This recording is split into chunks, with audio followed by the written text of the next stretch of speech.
To lecture number 1 of work, energy and power. तो आज एक नया टॉपिक स्टार्ट करेंगे। टॉपिक का नाम है वर्क, एनर्जी और पावर। ठीक है, तो इसका पहला पॉइंट आज शुरू करेंगे। हेडिंग लिखो वर्क। अब होता क्या है, फिजिक्स में वर्क का अलग मीनिंग होता है। नॉर्मली वर्क मतलब काम, कुछ अगर आपने काम किया तो हम ऐसा बोलेंगे कि वहां पर वर्क हुआ, लेकिन फिजिक्स में ऐसा नहीं होता। फिजिक्स में वर्क हुआ ऐसा तभी बोला जाएगा जब कुछ कंडीशन सेटिस्फाई होंगे, अदरवाइज ऐसा लगेगा कि वहां पर वर्क हुआ है लेकिन वहां पर वर्क नहीं होता।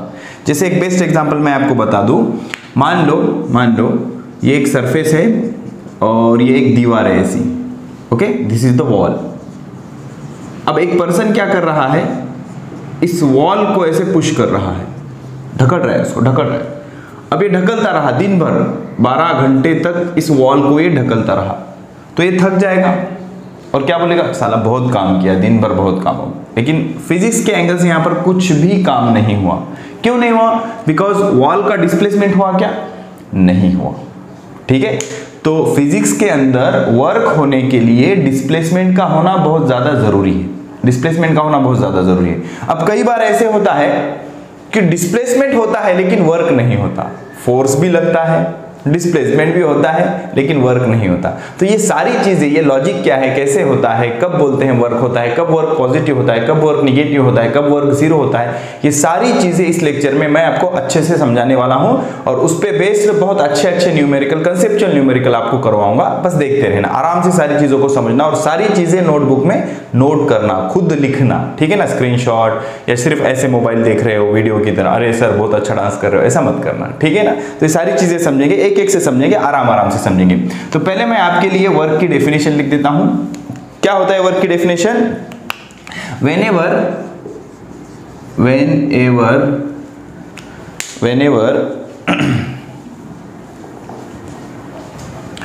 whenever a force acting on a body produce displacement, then work is said to be done by the force। तो फोर्स ने वर्क किया, ऐसे कब बोला जाएगा? जब आपने जो फोर्स बॉडी के ऊपर लगाया, उस फोर्स की वजह से उस बॉडी के अंदर डिस्प्लेसमेंट आना चाहिए, तो उसको बोलते हैं वर्क। तो क्या बोलते हैं कि फोर्स ने वर्क किया। तो सिंपली देखो, आराम से समझो, work is dot product of force vector and displacement vector. Work is dot product of force vector and displacement vector. अब थोड़ा सा रिकैप कर लेते हैं, कुछ बेसिक चीजें आराम से समझो, बहुत इंपॉर्टेंट है। दो वेक्टर, ये है मेरा vector A and this is my vector B, और दोनों के बीच का एंगल है थीटा। तो इन दोनों का जो डॉट प्रोडक्ट होता है, vector A dot vector B, ये कैसे सॉल्व होता है? ये ऑलरेडी मैं पढ़ा चुका हूं आपको मैथमेटिकल टूल में, स्केलर वेक्टर में। ठीक है ना, तो पहले का मैग्नीट्यूड, दूसरे का मैग्नीट्यूड और दोनों के बीच का जो एंगल है उसकी कॉस वैल्यू। तो इस तरह से आपका डॉट प्रोडक्ट सॉल्व होता है, पहले का मैग्नीट्यूड, दूसरे का मैग्नीट्यूड, कॉस ऑफ थीटा। ठीक है, अब उसके बाद और एक बेसिक चीज समझो, इजी चीजें, इन चीजों, यही चीजें आपको नहीं आती इसलिए आपको ये वर्क वगैरह हार्ड लगने लगता है। दूसरी चीज बहुत आसान है, देखो थीटा और कॉस थीटा समझो बेटा, इंपॉर्टेंट है। थीटा 0 होगा, उसके बाद 45 की एक याद रखो, उसके बाद 60 की याद रखो, उसके बाद 90 और उसके बाद 180 डिग्री। चल 30 की एक ऐड कर देता हूँ मैं, 0 30 45 60 90। तो 0 1/2 1/√2 √3/2 1 और cos 180 होता है -1। ये भी आपको आना चाहिए, ये पता होना चाहिए। उसके बाद तीसरी चीज आपको क्या पता होना चाहिए? फोर्स का फॉर्मूला। फोर्स इज इक्वल होता है मास इनटू एक्सेलरेशन, और मास का यूनिट होता है किलोग्राम, एक्सेलरेशन का होता है मीटर पर सेकंड स्क्वायर। तो फोर्स का यूनिट बन जाएगा किलोग्राम मीटर पर सेकंड स्क्वायर, इसको हम प्यार से बोलते हैं न्यूटन। क्या बोलते हैं? न्यूटन। ये आपको पता होना चाहिए। ठीक है, तो फोर्स का यूनिट क्या होता है? न्यूटन। और चौथा बेसिक चीज आपको पता होनी चाहिए, डिस्प्लेसमेंट क्या होता है। डिस्प्लेसमेंट क्या होता है, तो डिस्प्लेसमेंट, अब ये डिटेल में अगर आपको पता करना है तो आपको काइनेमेटिक्स वगैरह जो इनिशियल चैप्टर है फिजिक्स के वो आपको देखना पड़ेगा, ठीक है। डिस्प्लेसमेंट, मान लो मैंने एक मोशन की, मोशन करने के लिए मुझे पोजीशन चेंज करना पड़ेगा, तो ये मेरी इनिशियल पोजीशन थी ए, मैं गया फाइनल पोजीशन बी तक, तो मैं कई तरीकों से जा सकता हूँ, ऐसे जा सकता हूँ, ऐसे जा सकता हूँ, सीधा सीधा जा सकता हूँ, या फिर ऐसे भी जा सकता हूँ। तो मैं कैसे भी गया, लेकिन shortest distance between initial position and final position, इसको बोलते हैं डिस्प्लेसमेंट, या straight line joining initial position and final position is called as displacement. And displacement is a vector quantity. Displacement कैसी होती है, vector quantity directed from starting point to ending point, ऐसे ऐसे उसकी डायरेक्शन होती है। तो ये भी आपको पता होना चाहिए, displacement is a vector quantity, इसका यूनिट होता है मीटर, ऐसा यूनिट होता है मीटर, सीजीएस यूनिट होता है सेंटीमीटर। अब फोर्स के बारे में बात करेंगे तो इसका ऐसा यूनिट होता है न्यूटन, सीजीएस यूनिट होता है डाइन, ठीक है ना, सीजीएस यूनिट होता है डाइन। और आपको ये भी पता होना चाहिए 1 न्यूटन में 10 टू द पावर 5 डाइन होते हैं, 1 न्यूटन में 10 टू द पावर 5 डाइन होते हैं, ठीक है ना। और डिस्प्लेसमेंट क्या होता है, स्टार्टिंग पॉइंट और एंडिंग पॉइंट को सीधे सीधे ज्वाइन कर लेना, that vector directed from starting point to ending point is called as displacement vector, और ये वेक्टर क्वांटिटी है उसको मीटर में मेजर करते हैं, ठीक है। तो जब भी हम किसी बॉडी के ऊपर फोर्स लगाएंगे और उस फोर्स लगाने के वजह से वो बॉडी डिस्प्लेस हो जाती है, वो बॉडी डिस्प्लेस हो जाती है, तो ऐसे बोला जाएगा कि वहां पर वर्क हुआ, क्या हुआ, वर्क हुआ, ठीक है। और जो बेसिक चीजें हैं वो भी हम डिस्कस करने वाले हैं। तो सबसे पहले क्या करेंगे हम, जो वर्क का फॉर्मूला पढ़ा W is equal to F dot S, इसको एक्सपांड करेंगे और फिर देखेंगे कि फोर्स अगर कांस्टेंट होगा तो वर्क का फॉर्मूला क्या है, फोर्स अगर वेरिएबल होगा तो वर्क का फॉर्मूला क्या है, ठीक है। तो वर्क की डेफिनेशन क्या है, whenever a force acting on a body produce displacement then work is said to be done। जब आप फोर्स लगाओगे और उस फोर्स के लगाने की वजह से उस फोर्स के डायरेक्शन में बॉडी का डिस्प्लेसमेंट होगा, तो ऐसे बोला जाएगा कि वहां पर वर्क हुआ, क्या हुआ, वर्क हुआ।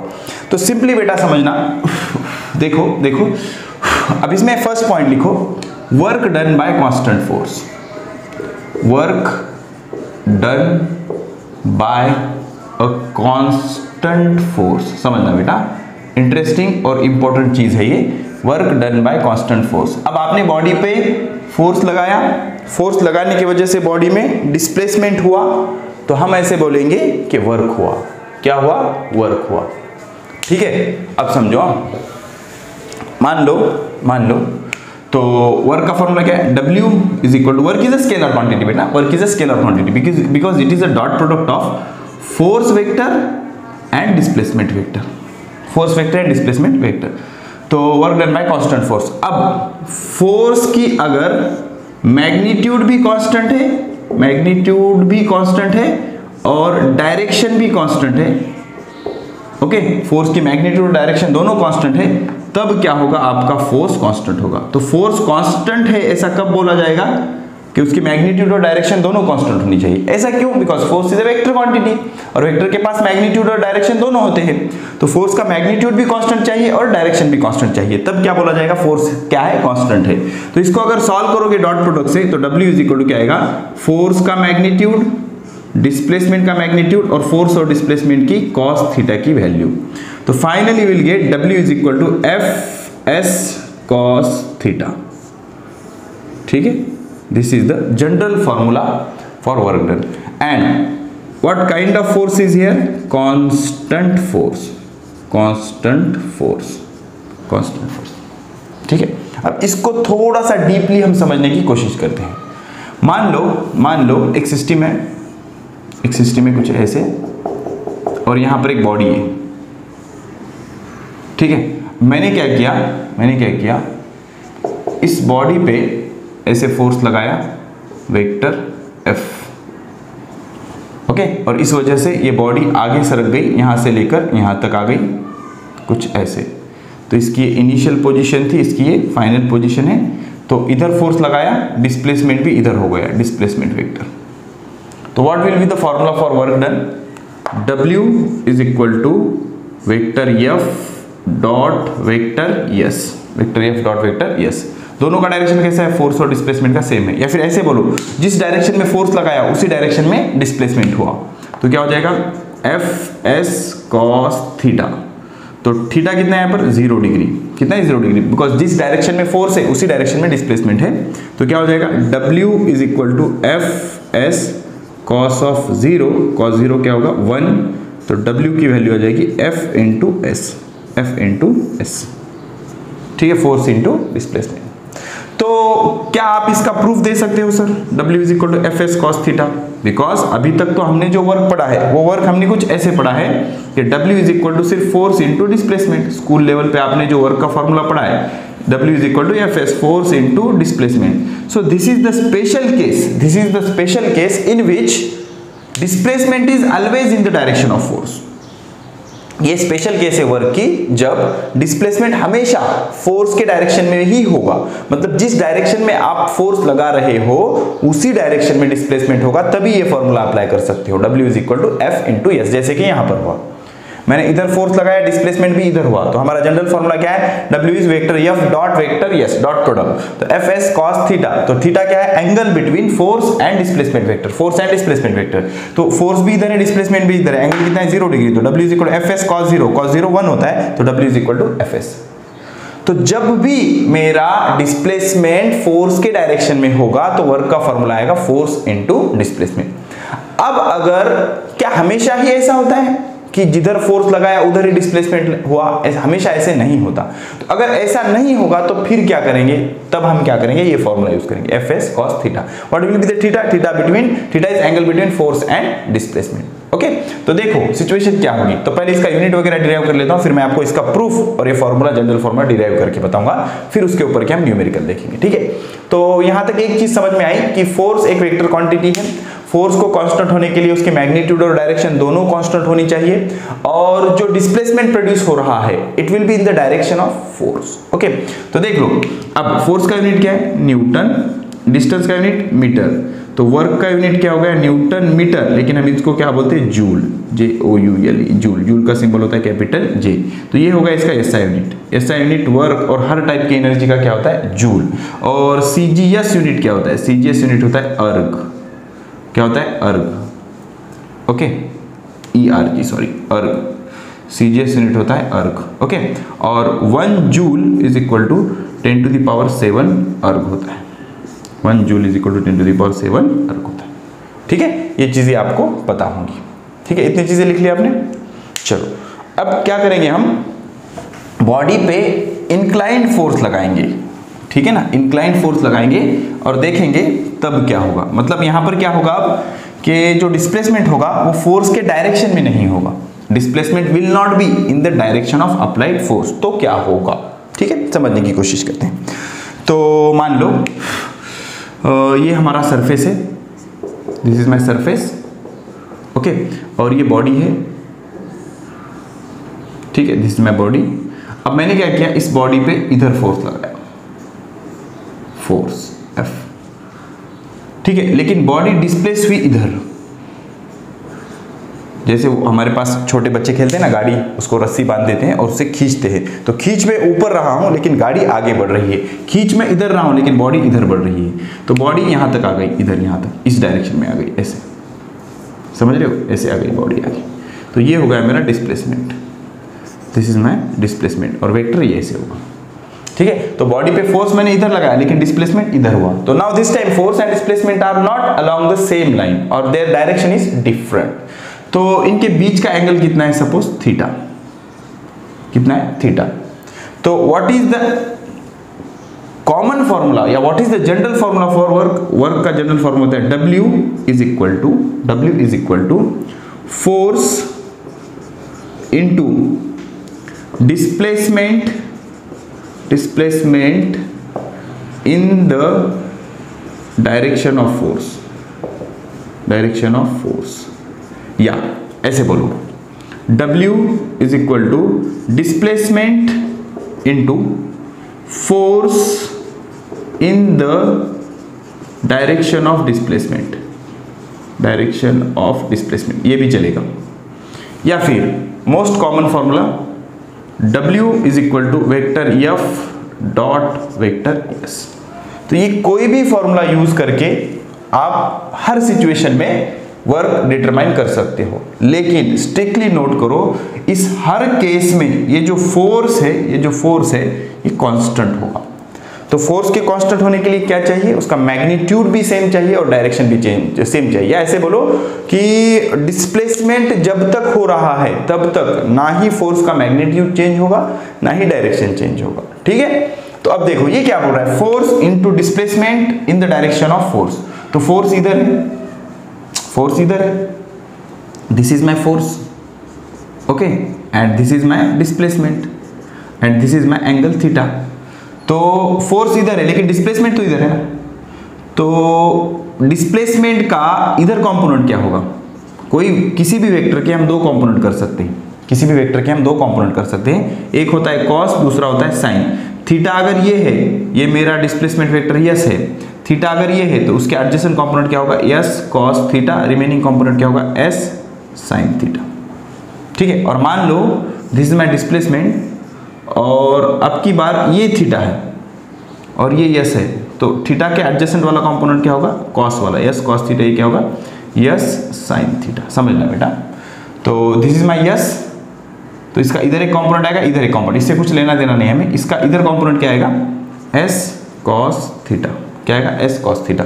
तो वर्क का फॉर्मूला क्या हो जाएगा, W is equal to force का मैग्नीट्यूड कितना है, F into displacement in the direction of force. Displacement इधर था लेकिन फोर्स के डायरेक्शन में इसका एक कंपोनेंट आ जाएगा, that is S cos theta. तो फाइनली फॉर्मूला क्या आएगा, W is equal to FS cos theta. फिर से मैं बता दूं आपको, यहाँ पर जो फोर्स है it is of constant nature. इसका नेचर कैसा है, constant, force is a constant. या फिर ऐसे भी कर सकते हो आप, डिस्प्लेसमेंट, ये डिस्प्लेसमेंट है यस और ये मेरा फोर्स है F। तो यहां पर हमने क्या किया था, फोर्स के डायरेक्शन में डिस्प्लेसमेंट का कंपोनेंट लिया था। अब क्या करेंगे, डिस्प्लेसमेंट के डायरेक्शन में फोर्स का कंपोनेंट लेंगे। तो ये मेरा फोर्स वेक्टर है, तो इसका इधर कंपोनेंट क्या आएगा, F cos थीटा। ठीक है, तो W is equal to displacement कितना है, S इंटू फोर्स का कंपोनेंट डिस्प्लेसमेंट के डायरेक्शन में F cos थीटा। फाइनली वही हो जाएगा, W is equal to FS cos theta. ठीक है, फोर्स कांस्टेंट है, displacement and theta is angle between force vector and displacement vector. ठीक है, और सिंपली डॉट प्रोडक्ट से भी सॉल्व हो सकता है, FS cos थीटा। अब इसको ऐसे लिख लो एक बार, W is equal to F cos theta into S, या फिर ऐसे लिख लो W is equal to F into S cos theta. ठीक है, तो F cos theta into S लिखा तो ये आ जाएगा displacement into force in the direction of displacement into force in the direction of displacement. और अगर ऐसे लिखा तो ये आ जाएगा force into displacement in the direction of force. तो लॉजिक ये है कि जब भी डिस्प्लेसमेंट फोर्स के डायरेक्शन में होगा तो सीधे सीधे force into displacement gives you the work. और अगर डिस्प्लेसमेंट इधर है और फोर्स इधर है, दोनों के बीच में कुछ एंगल है, दो काम आप कर सकते हो, फोर्स का कंपोनेंट डिस्प्लेसमेंट पे ले लो या डिस्प्लेसमेंट का कंपोनेंट फोर्स पे ले लो, वन एंड सेम थिंग।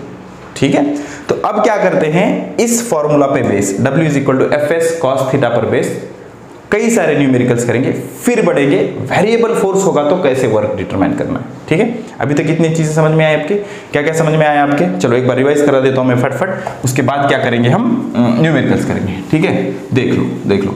तो वर्क की डेफिनेशन बताई मैंने आपको, क्या होता है work, whenever applied force produce displacement then work is said to be done, okay, and the work is given by देखो सबसे पहले हमने पढ़ा work is given by W is equal to vector F dot vector S, dot product of force and displacement, so W is equal to FS cos theta. F क्या है बेटा, constant force है, और फोर्स कब constant होगा, जब उसकी magnitude भी कांस्टेंट होगी और डायरेक्शन भी कांस्टेंट होगा। यस क्या है, डिस्प्लेसमेंट, ओके, और थीटा क्या है, theta is angle between vector F and vector S। ठीक है, अब फोर्स का वर्क के दो यूनिट होते, एक होता है जूल और दूसरा होता है अर्ग। SI unit joule, CGS unit अर्ग, और जूल टू अर्ग आने के लिए 10 टू द पावर 7 से मल्टीप्लाई करना होता है। ओके, ठीक है, तो इस पे बेस अब हम क्या करेंगे, न्यूमेरिकल्स करेंगे। चलो सवाल आ गए based on W is equal to F dot S. हमेशा याद रखो वर्क का फॉर्मूला क्या है, W is equal to vector F dot vector S. इसको सिंप्लीफाई करोगे तो F S cos theta, F is constant force, S is displacement and theta is angle between force vector and displacement vector. Okay, तो पहला numerical करेंगे। देखो, calculate the amount of work done in raising a glass of water. ठीक है, तो एक glass of water हमें उठाना है। सो this is my glass of water, इसमें पानी भरा हुआ है। इसका वेट कितना है 0.5 किलोग्राम। तो इसका वेट नीचे एक्ट करेगा, इस पे ग्रेविटी एक्ट करेगी नीचे की तरफ। This is weight is equal to 0.5 into 10, that is mg ना, ग्रेविटेशनल फोर्स। और ग्रेविटी एक्ट वर्टिकली डाउनवर्ड, या वर्टिकली डाउनवर्ड से ज्यादा करेक्ट होगा, gravity always act toward the centre of earth. Okay, तो W is equal to 0.5 mass into g mg, that is equal to 5 newton. इतना weight नीचे act करेगा। This is force of gravity, force of gravity. Okay, अब इसको क्या करना है, हमें फोर्स लगाकर, हम फोर्स लगाने वाले हैं कुछ F, और इसको उठाने वाले हैं कितने डिस्प्लेसमेंट से, डिस्प्लेसमेंट होगा इसका ऊपर की तरफ, डिस्प्लेसमेंट होगा ऊपर की तरफ यस, और ये होगा कितना 20 सेंटीमीटर, 20 सेंटीमीटर। ठीक है, तो हम जो फोर्स लगाने वाले हैं उसके वजह से हमें वर्क निकालना है, ग्रेविटी की वजह से नहीं। तो फोर्स हम इधर लगा रहे हैं, डिस्प्लेसमेंट भी इधर हो रहा है, तो दोनों की डायरेक्शन कैसी है, सेम है। दोनों की डायरेक्शन सेम, मतलब थीटा कितना है 0 डिग्री, थीटा कितना है 0 डिग्री। तो W is equal to vector F dot vector S, इसको सॉल्व करोगे तो एफ एस कॉस थीटा आएगा। तो फोर्स कितना है मेरा, इतना ही फोर्स ऊपर लगाना पड़ेगा इसको उठाने के लिए। तो फोर्स कितना आएगा 5 न्यूटन इंटू डिस्प्लेसमेंट कितना है 20 सेंटीमीटर, तो 20 into 10 to the power -2 metre, metre करना पड़ेगा ना, सेंटीमीटर टू मीटर, 100 से डिवाइड करो या 10 टू द पावर -2 से मल्टीप्लाई करो, into cos of 0 degree. Cos 0 कितना होगा 1। Okay, 25 is 100 into 10 to the power -2 into 1, तो ये कैंसिल हो जाएगा, आंसर कितना आएगा 1 joule. W is equal to 1 joule.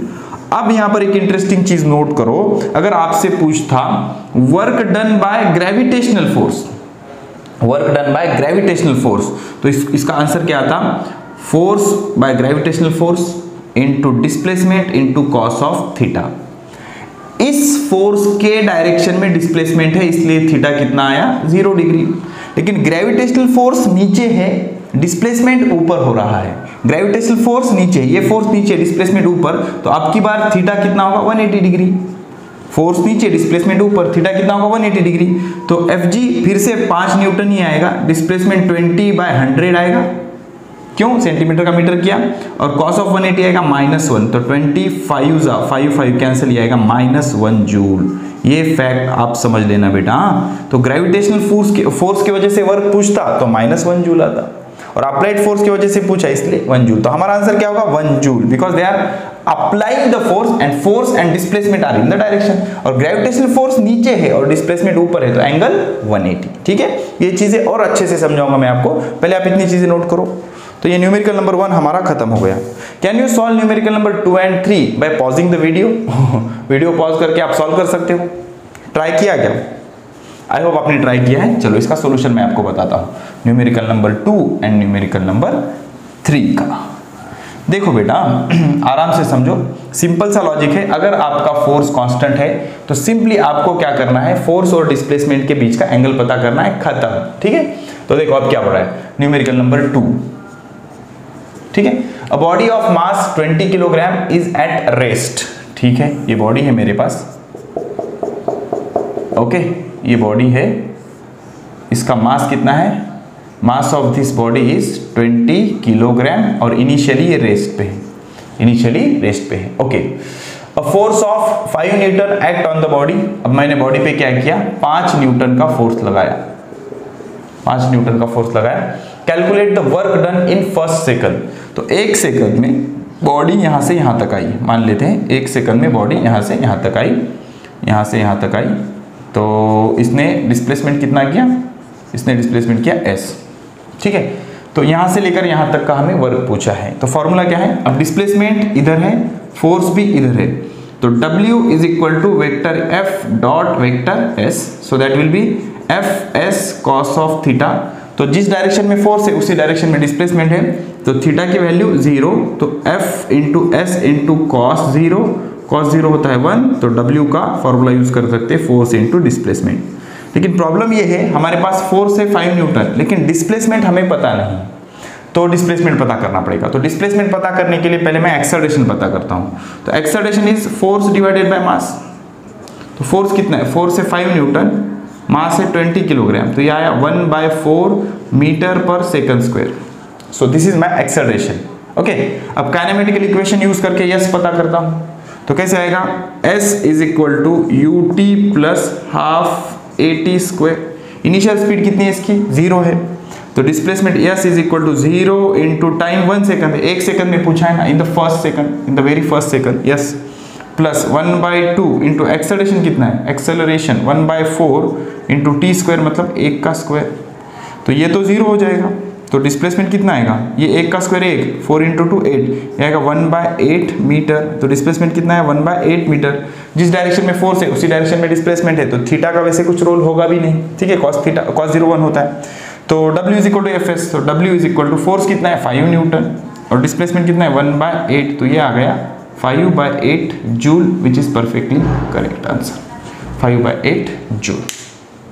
ठीक है, अब ये थर्ड न्यूमेरिकल में क्या है, वर्क दिया है, फोर्स दिया है, डिस्प्लेसमेंट दिया है, आपसे एंगल पूछा है, डिटरमाइन कर लेंगे। देखो खुद से ट्राई कर सकते हो, करो या ऑलरेडी सभी ने किया होगा। A body moves a distance 10 metre, okay, ये बॉडी है, ये डिस्टेंस 10 मीटर, डिस्प्लेसमेंट इसका कितना है 10 metre along a straight line, under the action of force 5 Newton.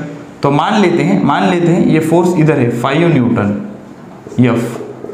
अब अगर फोर्स इधर लगा होगा तो थीटा अगर आप कैलकुलेट करोगे तो 0 आ जाएगा, कुछ भी हो सकता है ना, कोई फर्क नहीं पड़ता। मान लेते हैं इस एंगल पर है 5 newton, if work done is 20 joule, इस प्रोसेस में क्या हुआ, W is equal to 25 joule work हुआ। Find the angle that force makes with the direction of motion, इस डायरेक्शन में डिस्प्लेसमेंट हो रहा है, इसी डायरेक्शन में मोशन होगी, तो हमें पता करना है फोर्स और डिस्प्लेसमेंट के बीच का एंगल क्या है। अब आप बोलोगे सर आपको कैसे पता लगा कि फोर्स इंक्लाइन ही है, अगर इंक्लाइन नहीं होगा तो थीटा कितना आएगा 0, इसका मतलब क्या होगा, फोर्स डिस्प्लेसमेंट के ऊपर ही होगा, जनरल कंडीशन लिया। Okay, so W is equal to vector F dot vector S, so W is equal to F S cos of theta, W कितना है बेटा 25 इज इक्वल टू फोर्स कितना है 5, डिस्प्लेसमेंट कितना है 10 इंटू कॉस ऑफ थीटा, तो 5 जा 25, 10 को इधर शिफ्ट करो, cos of theta is equal to 5/10 बराबर ना, 10 इधर आ गया नीचे, 5 1 जा 5 2 जा, तो cos of theta is equal to 1/2, theta is equal to cos inverse of 1/2, cos inverse of 1/2 start में आपको दिया था मैंने 0 1/2, मतलब 60 डिग्री आएगा, theta will be 60 degree, so angle between force and displacement vector is 60 degree. ठीक है, चलो इसको पॉज करके नोट करो। अब करते हैं work done by variable force. तो अभी तक हमने जो पढ़ा, जो फॉर्मूला था हमारा W is equal to vector F dot vector S, इसमें जो फोर्स था that force is of constant nature. तो फोर्स कांस्टेंट होने के लिए उसका मैग्नीट्यूड और डायरेक्शन दोनों कांस्टेंट होना चाहिए। मान लो अब फोर्स कांस्टेंट नहीं है, तब क्या करेंगे, बहुत ही आसान सी मेथड है, इंटीग्रेशन मेथड है। लिखो heading work done by variable force, work done by variable force. अब फोर्स वेरी 2-3 तरीकों से हो सकता है, एक तो उसका मैग्नीट्यूड चेंज होगा, या उसका डायरेक्शन चेंज होगा, या दोनों चेंज होंगे, because force is a vector quantity. तो इस टाइम आप क्या करोगे, मान लो this is my initial position P1 and this is my final position P2, ठीक है, यहां से लेकर यहां तक मुझे जाना है। तो जो फोर्स मैं अप्लाई कर रहा हूं that is F, it is not constant at each and every point. Her point पे फोर्स की वैल्यू कैसी है, बदलने वाली है, अलग अलग है, जो कि कांस्टेंट नहीं है। फॉर सेक ऑफ सिंप्लिसिटी अब ये स्ट्रेट लाइन से ज्वाइन कर रहा हूं मैं, ये ऐसे भी हो सकता है कर्व, ये ऐसे ऐसे भी जा सकता हूं मैं इस पॉइंट तक। तो हर पॉइंट पे इसकी मैग्नीट्यूड और डायरेक्शन दोनों भी अलग हो सकती है, या सिर्फ मैग्नीट्यूड अलग हो सकता है डायरेक्शन सेम, या सिर्फ डायरेक्शन अलग हो सकती है मैग्नीट्यूड सेम, या दोनों भी अलग हो सकता है। ठीक है, तो मान लेते हैं हम, चलो ठीक है ये ले लेंगे और जनरल सिचुएशन, ये ऐसे ले लेंगे। तो P1 इनिशियल पोजीशन है, P2 मेरी फाइनल पोजीशन है। तो मैं क्या करूंगा छोटा सा डिस्प्लेसमेंट ले लूंगा, छोटा सा डिस्प्लेसमेंट, एकदम छोटा सा डिस्प्लेसमेंट, इसको बोलूंगा मैं dr, इसको क्या बोलूंगा dr। इतने छोटे से डिस्प्लेसमेंट के लिए मेरे जो फोर्स की मैग्नीट्यूड होगी मैं कांस्टेंट ले सकता हूं। ओके, छोटा सा, एकदम छोटा सा डिस्प्लेसमेंट ले लूंगा मैं, जिसके लिए फोर्स की मैग्नीट्यूड कितनी होगी, f होगी, और वो कांस्टेंट होगी। यहां से लेकर यहां तक फोर्स कांस्टेंट नहीं है, लेकिन इस छोटे से टुकड़े के लिए फोर्स की मैग्नीट्यूड कैसी है, कांस्टेंट है, या फिर फोर्स कैसा है, कांस्टेंट नेचर का, magnitude as well as direction. तो इतने छोटे से इंटरवल के लिए छोटा सा वर्क डन होगा dw। That छोटा सा work done is given by dw is equal to vector f dot vector dr। तो सर क्या हम सीधे सीधे यहां से लेकर यहां तक f इंटू r का फॉर्मूला यूज नहीं कर सकते? नहीं कर सकते, बिकॉज यहां से लेकर यहां तक फोर्स कांस्टेंट थोड़ी है। हमने क्या किया, एक छोटा सा इंटरवल कट किया जिसका लेंथ कितना है dr, तो डिस्प्लेसमेंट कितना हो गया dr। इतने छोटे से डिस्प्लेसमेंट के लिए फोर्स कांस्टेंट है ऐसे हमने माना, तो f इंटू dr आ गया। अब क्या करोगे, टोटल वर्क कैसे फाइंड आउट करोगे P1 से लेके P2 तक? तो total work done is given by integration of dw। What is the meaning of integration? Addition, collection. और ये इसको कैसे पता लगेगा कि यहां से लेकर यहां तक कैलकुलेट करना है? तो इसको लिमिट दे देंगे P1 से लेकर P2 तक, from starting point to ending point. So this will give you the total work done by variable force. So that will be W is equal to integration of F dot dr from P1 to P2। अब मान लेते हैं ये सारी चीजें किसी Cartesian system में हो रही है। ओके, तो ओरिजिन से इस P1 का पोजीशन वेक्टर होगा r1, ओरिजिन से इस P2 का पोजीशन वेक्टर होगा r2। तो हम ऐसे भी लिख सकते हैं work done is equal to from position vector r1 to position vector r2। r1 is position vector of P1, r2 is position vector of P2, vector f dot vector dr। ये फॉर्मूले से भी हम डिटरमाइन कर सकते हैं। अब ये चीजें थ्योरेटिकली आपको भले ही मुश्किल लगे, लेकिन अब मैं इसका न्यूमेरिकल आपको समझाऊंगा तो ये चीजें आपके आराम से समझ में आ जाएंगी। ठीक है, तो लॉजिक क्या है, P1 से लेकर P2 तक जाना है, लेकिन जाने के लिए जो हम फोर्स अप्लाई कर रहे हैं that is not constant at each and every point, वो अलग अलग फोर्स है।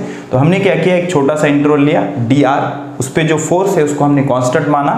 छोटा सा वर्क डन इस छोटे से इंटरवल के लिए डिटरमाइन किया, dw is equal to f into dr। और टोटल वर्क कैसे पता किया, उस छोटे से वर्क डन का इंटीग्रेशन ले लिया। इंटीग्रेशन ऑटोमेटिक क्या करेगा, टोटल वर्क पता कर लेगा। अब इंटीग्रेशन को कैसे पता लगेगा कि कहां से लेकर कहां तक कैलकुलेट करना है, तो उसको लिमिट्स दे देना, इनिशियल टू फाइनल पोजीशन। तो वर्क की वैल्यू रख दो f डॉट dr, और इनिशियल का पोजीशन वेक्टर r1 है, फाइनल का पोजीशन वेक्टर r2 है। इसके ऊपर का न्यूमेरिकल करेंगे, आपको ये चीजें समझ में आ जाएंगी। चलो सवाल आ गए, based on work done by variable force. आराम से समझो, force applied on a body अगर कांस्टेंट होगा तो वर्क का फॉर्मूला है W is equal to vector F dot vector S। लेकिन आप जा रहे हो इनिशियल पॉइंट P1 से लेकर फाइनल पॉइंट P2 तक, और हर पोजीशन पे फोर्स की अलग अलग मैग्नीट्यूड है। तो प्रोसीजर क्या है, मैं क्या करूंगा, एक छोटा सा इंटरवल ले लूंगा, इसको बोलूंगा dr, छोटा सा डिस्प्लेसमेंट dr। इस छोटे से फोर्स के लिए फोर्स को कांस्टेंट मानूंगा, इस छोटे से डिस्प्लेसमेंट के लिए फोर्स को कांस्टेंट मानूंगा, वेक्टर f। इस छोटे से डिस्प्लेसमेंट के लिए छोटा सा वर्क डन मिलेगा, dw is equal to vector f dot vector dr। और बड़ा सा वर्क कैसे मिलेगा, by integrating dw from initial point P1 to final point P2, और that will be equal to dw की वैल्यू कितनी है, vector f dot vector dr। अब इस P1 का पोजीशन वेक्टर अगर r1 है तो यहाँ पर r1 लग दूंगा, और P2 का पोजीशन वेक्टर r2। ठीक है, सो this is my formula for work done if force is variable, अलग अलग पोजीशन पे फोर्स अलग अलग होगा, and this is my formula of work done if my force is constant. ठीक है, तो कांस्टेंट के 3 न्यूमेरिकल मैंने आपको सॉल्व करवा दिए हैं, अब वेरिएबल फोर्स के 3 न्यूमेरिकल करवाऊंगा। इसको सॉल्व करने से पहले एक सिंपल फॉर्मूला आपको पता होना चाहिए, integration of x raise to n into dx का फॉर्मूला होता है x raise to n plus 1 divided by n plus 1। Very simple, plus c वगैरह आता है, लेकिन this is not mathematics class, तो सिंपली हमारे जितने काम का है उतना ही लेंगे। x raise to n into dx is equal to x raise to n plus 1 divided by n plus 1। So this is the formula of integration. Very simple. देखो हम क्या बोल रहे हैं, a particle moves along x axis, particle x axis पे जा रहा है, this is my x axis, okay, from x1 initial point x1 to x2, यहां से लेकर यहां तक, तो इसकी डायरेक्शन चेंज नहीं हुई, okay. Under the influence of force F is equal to 2x, अब यहां पर जो फोर्स एक्ट हो रहा है that is position dependent force. अगर इस x के जगह x1 रखोगे तो फोर्स कितना आएगा 2x1, और x के जगह x2 रखोगे तो फोर्स कितना आएगा 2x2। तो हर पोजीशन पे फोर्स की मैग्नीट्यूड अलग अलग है, डायरेक्शन सेम है, x एक्सिस पे जा रहा है ना, तो मैग्नीट्यूड अलग होने की वजह से फोर्स बदल गया। तो अब यहां पर W is equal to F ये फॉर्मूला हम यूज नहीं कर सकते, तो क्या फॉर्मूला यूज करोगे, work done is equal to integration of vector F dot vector dr, कहां से लेकर कहां तक, x1 से लेकर x2 तक, okay. So that will be integration F dr cos theta x1 से लेकर x2 तक। तो जिधर फोर्स है उधर ही डिस्प्लेसमेंट है, एक्स एक्सिस पे मूव हो रहा है ना, ऐसे नहीं बोला गया कि इसकी डायरेक्शन चेंज हुई, तो डायरेक्शन अगर चेंज नहीं हुई तो थीटा कितना हो जाएगा 0 डिग्री, cos 0 कितना आएगा 1, cos 0 कितना आएगा 1। तो फॉर्मूला क्या हो जाएगा, W is equal to integration from x1 to x2, f की वैल्यू क्या है, f की वैल्यू है 2x, f की वैल्यू कितनी है 2x इनटू, अब dr के जगह मैं क्या लिख सकता हूं dx, because it is moving in x axis, dr dx dy क्या फर्क पड़ता है, ठीक है, तो dx लिख लिया।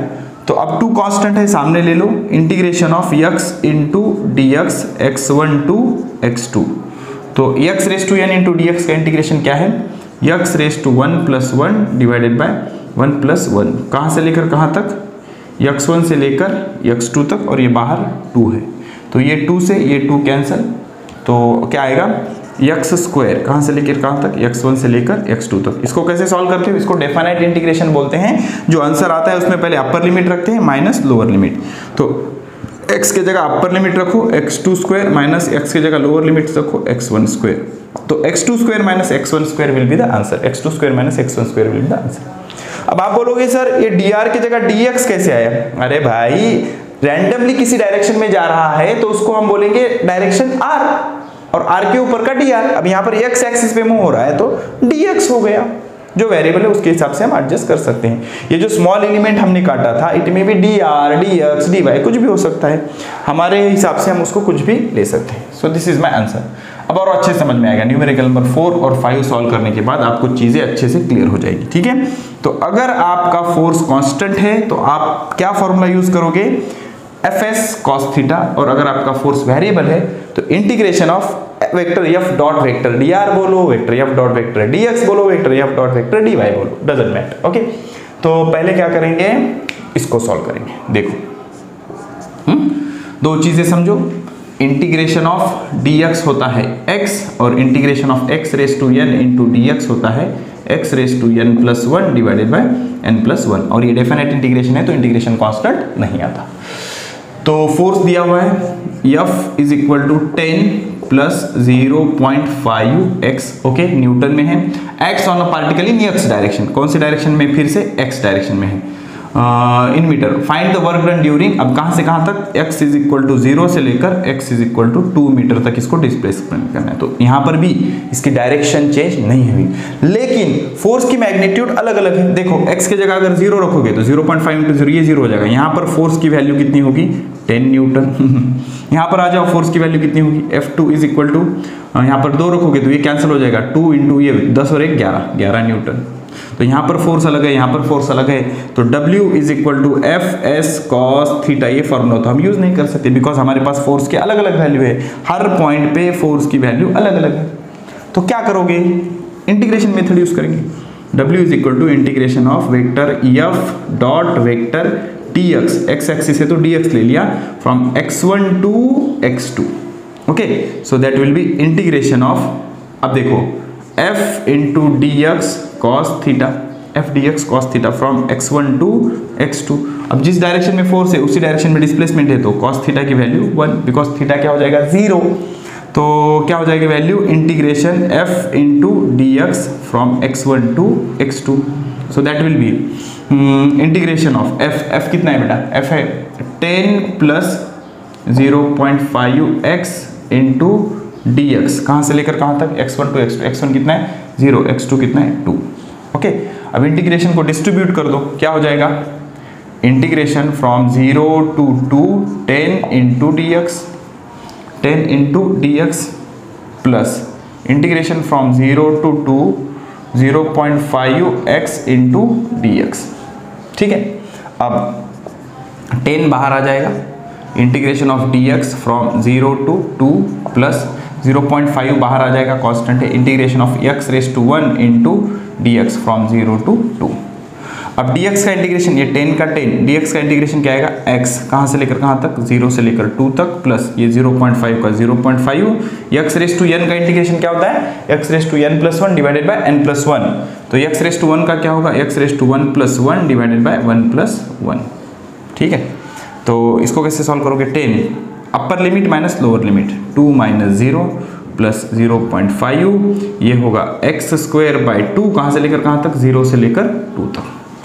ओके, अब इस 2 को बाहर भी लोगे तो कुछ फर्क नहीं पड़ता, ये 2 इधर लिख सकते हो, तो ये क्या हो जाएगा 10 टू जा 20 प्लस ये 0.5 डिवाइडेड बाई 2, इसको बाहर ले लो, 0.5 डिवाइडेड बाई 2, ये बाहर लिख सकते हो, इन ब्रैकेट x स्क्वायर, कहाँ से लेकर कहाँ तक, 0 से लेकर 2 तक, तो क्या हो जाएगा ये 20 प्लस ये 0.5 बाई 2 इंटू अपर लिमिट 2 का स्क्वायर 4 माइनस 0, तो 2 1 जा 2, 2 2 जा 4, ये 2 इससे कैंसिल हो जाएगा, तो यहाँ पर 1 बचेगा, 20 और 1 21, तो आंसर आएगा 21 ऑफ जून, 21 जून। ठीक है, चलो लिख लो पॉज करके। अब न्यूमेरिकल नंबर 4 आप ट्राई कर सकते हो, करना बेटा, करो, ट्राई करो, सिंपल है, सिर्फ इंटीग्रेशन का फॉर्मूला आपको यूज करना पड़ेगा, देख लो एक बार ट्राई कर लो। चलो ठीक है, मैं सॉल्व करके बताता हूँ आपको। ठीक है, यही मेथड है, तो सिंपली आप क्या याद रखना, अगर आपका फोर्स वेरिएबल है, फोर्स अगर आपका वेरिएबल है तो इंटीग्रेशन मेथड यूज करके वर्क पता करेंगे, और फोर्स अगर कांस्टेंट है तो एफ एस कॉस थीटा। तो इसका आंसर 135 जूल है, याद रखो, 135 जूल। देखो, position dependent force is given by, position dependent force की वैल्यू है F is equals to 7 minus 2x plus 3x square, x on a small body of mass 2 kilogram, इसका mass है 2 kilogram. अब कई बच्चे क्या बोलते हैं, सर मास क्यों गिवन है, हमें क्या करना है, कंफ्यूज करने के लिए दिया है, छोड़ दो, जो काम का है वो ले लो। And displace from x is equal to 0 to x is equal to 5, फिर से x एक्सिस पे जाना है हमें, x is equal to 0 to x is equal to 5, direction फिर से चेंज नहीं हुई। कैलकुलेट द वर्क डन, तो आप डायरेक्ट करेंगे, work done is equal to integration of f dx from x1 to x2, theta 0 cos 0 1। ठीक है, तो W is equal to integration, x1 है 0, x2 है 5, f की वैल्यू क्या है 7 minus 2x plus 3x square into d x. Integration separate करो, W is equal to integration from 0 to 5 7 into d x, 7 into d x minus integration from 0 to 5 2x into d x plus integration from 0 to 5, dx को distribute किया और integration को भी distribute किया, 3x square into d x. ठीक है, अब देखो work done is equal to 7 constant है, बाहर ले लो, dx का इंटीग्रेशन क्या आएगा, x कहाँ से लेकर कहाँ तक, 0 से लेकर 5 तक, ओके, माइनस 2 को बाहर ले लो इंटू x रेज टू 1 का इंटीग्रेशन क्या आएगा, x raise to 1 plus 1 2 divided by 2 from 0 to 5, x raise to n plus 1 का इंटीग्रेशन क्या होता है, x रेज टू n का इंटीग्रेशन क्या होता है, x raise to n plus 1 divided by n plus 1। Okay, तो यहाँ पर 1 है, 1 plus 1 2 divided by 1 plus 1 2 plus 3 सामने ले लो, x स्क्वायर का इंटीग्रेशन क्या होगा, x स्क्वायर का x raise to 2 plus 1 is 3 divided by 2 plus 1 मतलब 3। ठीक है, कहाँ से लेकर कहाँ तक, 0 से लेकर 5 तक, तो ये 2 से ये 2 कैंसिल, ये 3 से ये 3 कैंसिल, तो क्या बचा, ये 7 in bracket upper limit 5 minus lower limit 0, upper limit minus lower limit, ये minus in bracket upper limit 5 का स्क्वायर माइनस लोअर लिमिट 0 का स्क्वायर प्लस अपर लिमिट 5 का क्यूब माइनस 0 का क्यूब, x क्यूब है ना, तो यहाँ पर अपर लिमिट रखो माइनस लोअर लिमिट, 7 5 जा 35 माइनस 5 का स्क्वायर 25, ये 0 का तो कोई मीनिंग नहीं है, प्लस 5 का क्यूब 125, 125 में से 25 गए कितने बचते? 100 और बचा कितना? ये 35। 100 + 35 is 135 joule will be my answer which is perfectly correct. तो अब हम सीखेंगे nature of work. Work positive कब होता है, निगेटिव कब होता है और जीरो कब होता है। अभी तक जो हमारे लेक्चर की जर्नी है वो कुछ ऐसे हुई। हमने दो सिचुएशन में वर्क डिटरमाइन करना सीखा। एक तो जब आपका फोर्स कांस्टेंट होता है, तो जब फोर्स कांस्टेंट होता है तो वर्क का फॉर्मूला क्या हो जाता है? W is equal to vector F dot vector S। This formula is applied when force is constant in magnitude as well as direction. Okay, and when force is variable, then work is given by W is equal to integration of vector F dot vector dr from initial position vector r1 to final position vector r2। और दोनों पे based हमने numericals भी किए। ठीक है, अब W is equal to F dot S, ये जो फॉर्मूला है इसमें 3 तरीकों का वर्क हो सकता है। समझो क्या बताना चाह रहा हूं मैं आपको। हेडिंग लिखो nature of work. Nature of work मतलब वर्क कब पॉजिटिव होता है, कब निगेटिव होता है और कब जीरो होता है। तो what is my formula for work done? Work is a scalar quantity which is a dot product of force vector and displacement vector. Further, if we simplify this, we'll get Fs cos of theta। Fs cos of theta। अब इसमें 3 possibilities या 3 cases possible है। Case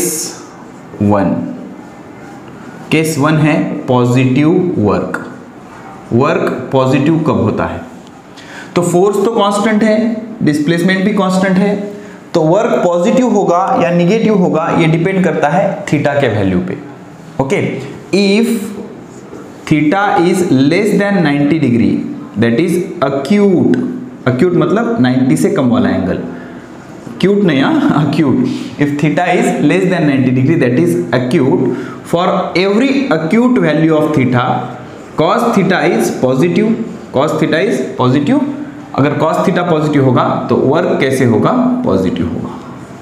work कैसे होगा? Positive होगा। Situation समझो, मान लो ये मेरा सरफेस है, इस पे मैंने ब्लॉक रखा हुआ है। ओके, और ये ब्लॉक इधर मूव होने वाला है, ये मेरा डिस्प्लेसमेंट है and this is my force. Okay, तो ये जो एंगल है थीटा, ये थीटा होगा। तो यहाँ पर 90 से कम एंगल, 90 से कम एंगल है तो वर्क कैसे आएगा? पॉजिटिव आएगा। वर्क कैसे आएगा? पॉजिटिव आएगा।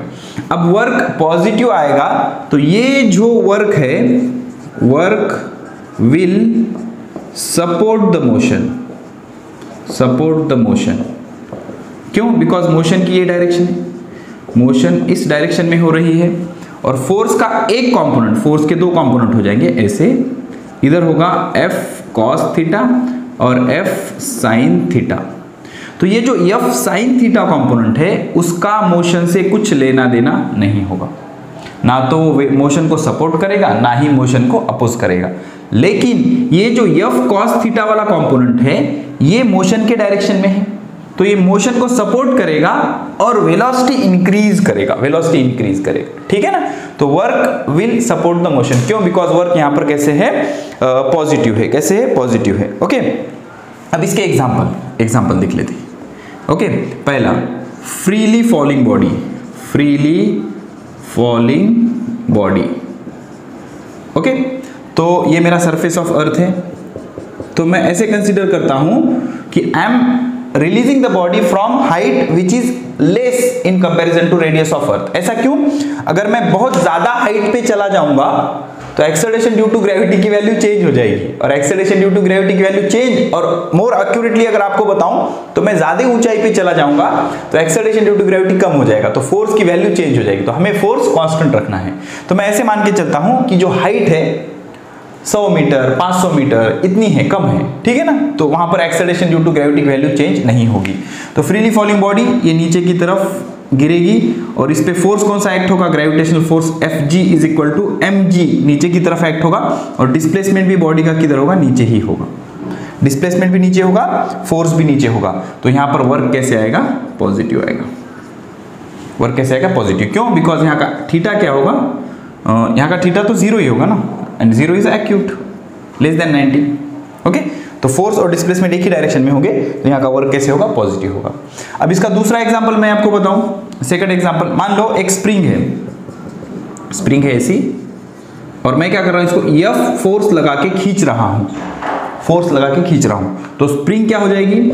स्ट्रेच होगी। तो इधर फोर्स है और डिस्प्लेस भी स्प्रिंग इधर ही हुई, दिख रहा है क्या आपको ये? तो जिधर फोर्स लगाया उधर ही डिस्प्लेसमेंट हुआ, तो वर्क कैसे होगा? पॉजिटिव। तो स्ट्रेचिंग ऑफ स्प्रिंग में भी वर्क कैसे आएगा? पॉजिटिव आएगा, ठीक है ना। तो स्प्रिंग को स्ट्रेच करने में भी मेरा वर्क कैसे आएगा? पॉजिटिव आएगा, समझना। तो स्ट्रेचिंग ऑफ स्प्रिंग में भी वर्क कैसे होगा? पॉजिटिव होगा। तो सिंपल सी एक चीज समझी हमने, अगर थीटा मेरा एक्यूट है तो वर्क पॉजिटिव आएगा, और वर्क पॉजिटिव आएगा तो इस मोशन को सपोर्ट करेगा। और इसके दो एग्जांपल बताए मैंने आपको, फ्रीली फॉलिंग बॉडी और स्ट्रेचिंग ऑफ स्प्रिंग। अब second one, case two, this is very important situation. Negative work if theta is greater than 90 degree, that is obtuse 90 degree से 90 डिग्री से एंगल अगर बड़ा होगा तो वर्क निगेटिव आएगा। क्यों? देखो, हर obtuse value of angle cos theta की वैल्यू होती है निगेटिव, तो वर्क क्या आएगा? निगेटिव आएगा। निगेटिव आएगा। Very simple situation is there. मान लो ये मेरा सरफेस है and this is my body. अब बॉडी का डिस्प्लेसमेंट इधर हो रहा है, तो मोशन की डायरेक्शन भी यही होगी, ठीक है। अब ये मेरा फोर्स है इधर F, ओके, तो ये मेरा थीटा है, this is my theta, okay. तो अब ये अगर थीटा होगा तो ठीक है, ये अगर थीटा होगा तो इसके दो कंपोनेंट हो जाएंगे, ये ऐसा एक और ऐसा एक, ठीक है। तो ये टोटल अगर थीटा है तो ये क्या हो जाएगा? ये हो जाएगा 180 minus theta, 180 minus theta, okay. तो ये अगर 180 माइनस थीटा हो गया तो ये कंपोनेंट क्या होगा? F cos 180 माइनस थीटा, और ये क्या हो जाएगा? F sin 180 माइनस थीटा, ठीक है। तो F cos 180 माइनस थीटा, अब ये 180 है तो cos का cos ही रहेगा, F cos ऑफ थीटा, और 180 माइनस थीटा मतलब second quadrant ASTC, sine and cosec और पॉजिटिव, तो minus negative, okay, because second quadrant में सिर्फ साइन और कोसेक पॉजिटिव होते हैं। और ये तो ये कंपोनेंट क्या आएगा फिर? F साइन 180 माइनस थीटा, तो 180 है तो ये साइन का साइन ही रहेगा, और 180 माइनस थीटा तो F साइन थीटा हो जाएगा। तो this component is F sine theta and this component is minus F cos theta. क्या आएगा? Minus F cos theta. This component is minus F cos theta. तो ये जो कंपोनेंट है ये मोशन के अपोजिट डायरेक्शन में, इस वाले कंपोनेंट का तो कोई रोल होगा ही नहीं, बिकॉज ये परपेंडिकुलर है, ना ही मोशन को सपोर्ट करेगा ना ही अपोज करेगा। सवाल उठता है ये कंपोनेंट निगेटिव है तो इसको ये अपोज करेगा। क्या करेगा? अपोज करेगा, ठीक है। अब देखो, तो यहां पर वर्क कैसे आएगा? W will be negative and work will oppose the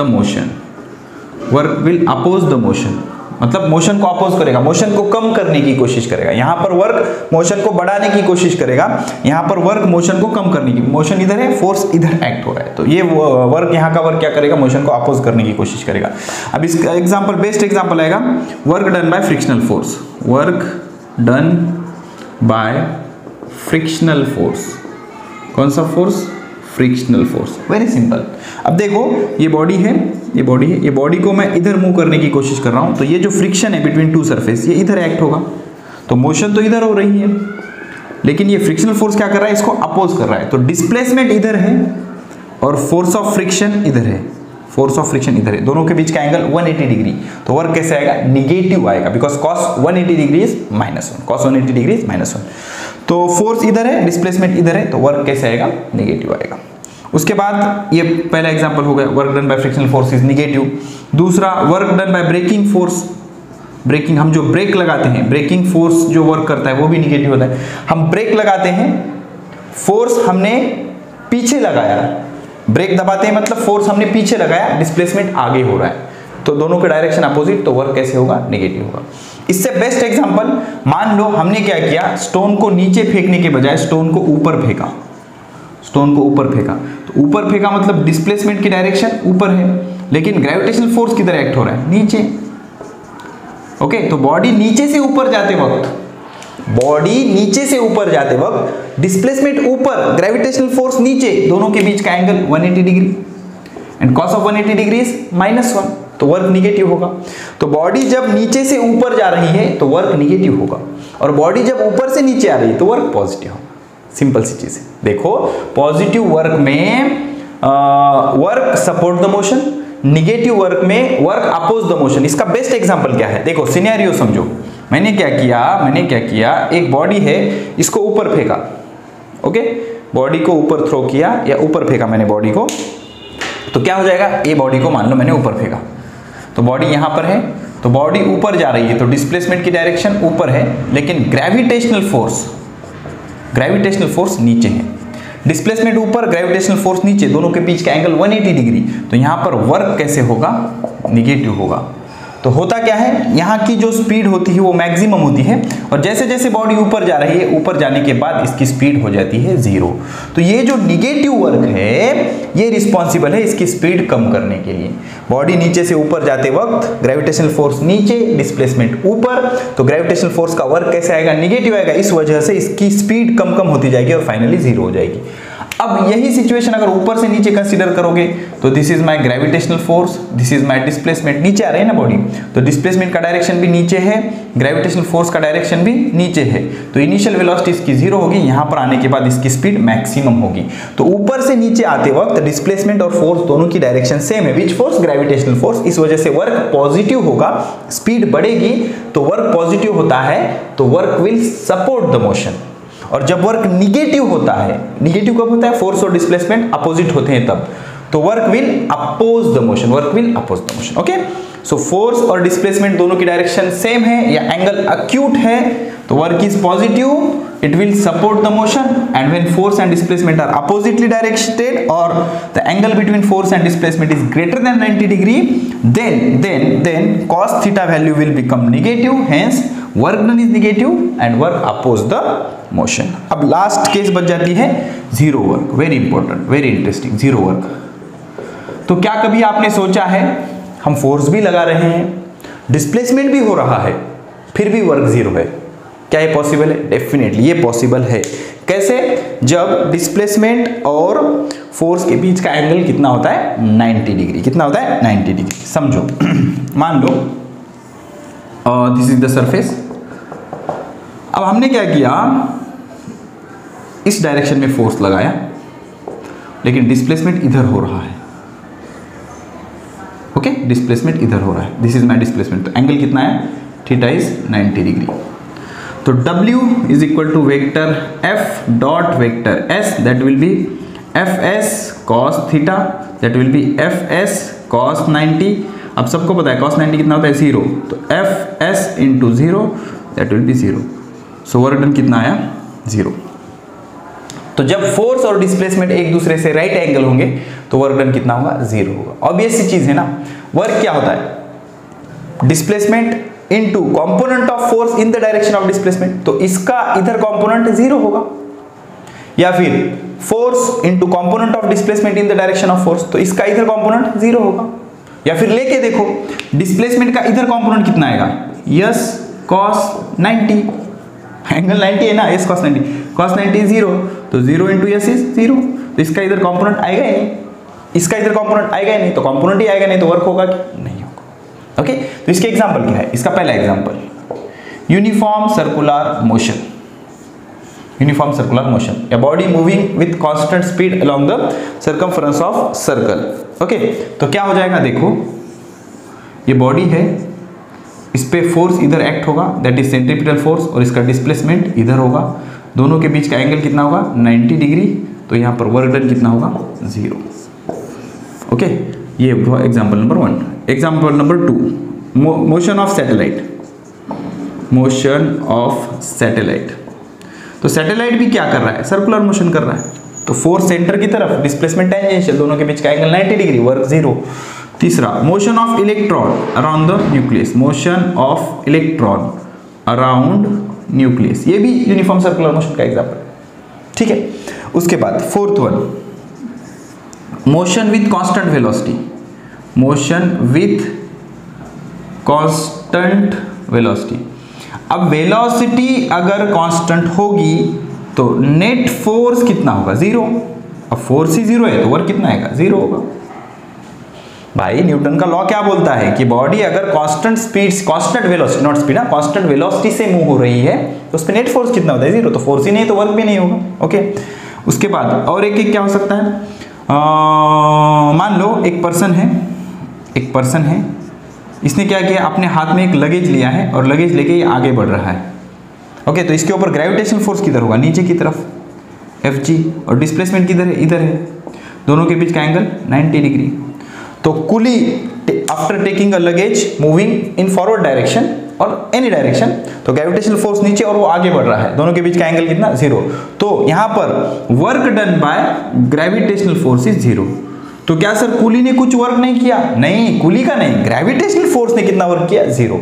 तो वहां पर वर्क किसने किया, फ्रिक्शनल फोर्स ने किया होगा, एयर रेजिस्टेंस ने किया होगा, किसी ने भी किया होगा, लेकिन ग्रेविटेशनल फोर्स का वर्क कितना है वहां पर, 0, बिकॉज डिस्प्लेसमेंट इधर हो रहा है वो लगेज पे और ग्रेविटेशनल फोर्स किधर एक्ट हो रहा है, नीचे की तरफ एक्ट हो रहा है। तो दैट विल बी 0, वो क्या हो जाएगा, 0 होगा। उसके बाद motion of pendulum, motion of simple pendulum या पेंडुलम बोल दो, इसमें भी वर्क डन कितना होगा, 0। क्यों, देख लो, सिंपल सी चीज है यार, ओके।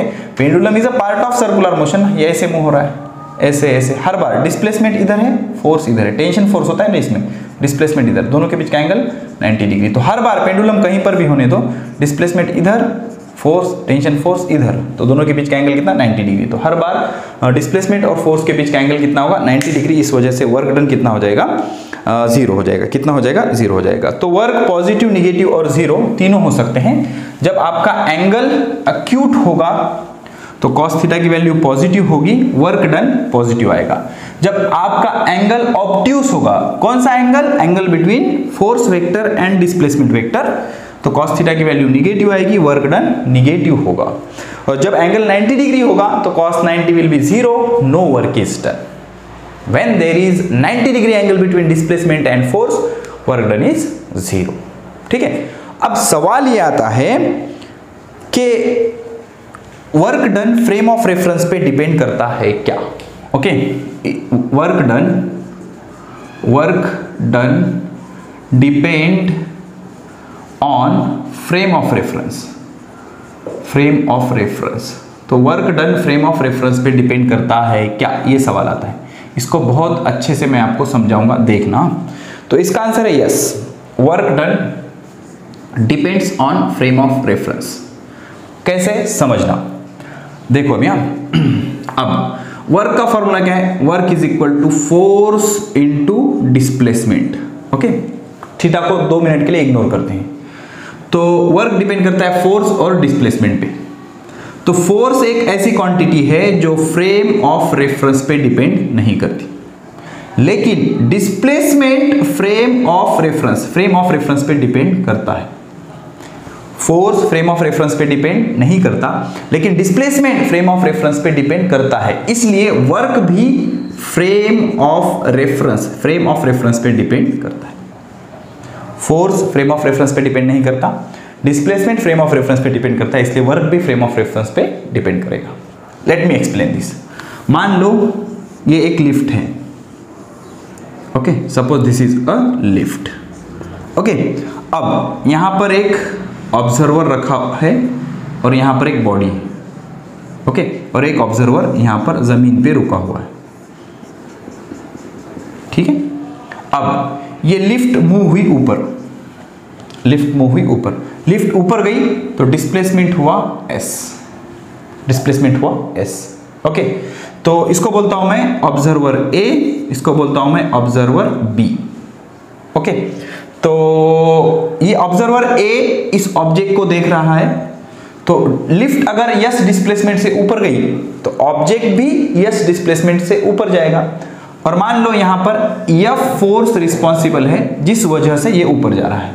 तो observer A, work done observed by observer A, WA is equal to force और ऑब्जेक्ट का डिस्प्लेसमेंट कितना हुआ, S।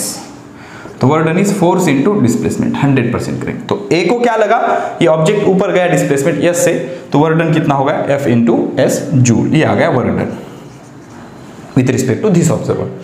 लेकिन इस ऑब्जर्वर ने इस ऑब्जेक्ट को जब देखा तो with respect to this observer displacement of this object is 0, because जब वो उसको देख रहा था वो वहीं पर था। अब लिफ्ट ऊपर गई तो ऑब्जर्वर भी ऊपर गया, ऑब्जेक्ट भी ऊपर गया, तो इस ऑब्जर्वर को इसका डिस्प्लेसमेंट फील ही नहीं हुआ। With respect to this observer displacement of this object is 0, तो work done observed by observer B is 0। ठीक है, तो इस फ्रेम ऑफ रेफरेंस में वर्क हुआ, लेकिन इस फ्रेम ऑफ रेफरेंस में वर्क नहीं हुआ। तो work done depends on frame of reference, work done depends on frame of reference. तो वर्क फ्रेम ऑफ रेफरेंस पे डिपेंड करता है। Let me give you the another example, same type का और एक एग्जांपल देता हूं मैं कि work done frame of reference पे डिपेंड करता है। तो अब की बार लिफ्ट के बजाय हम क्या करेंगे, एक व्हीकल कंसीडर करेंगे।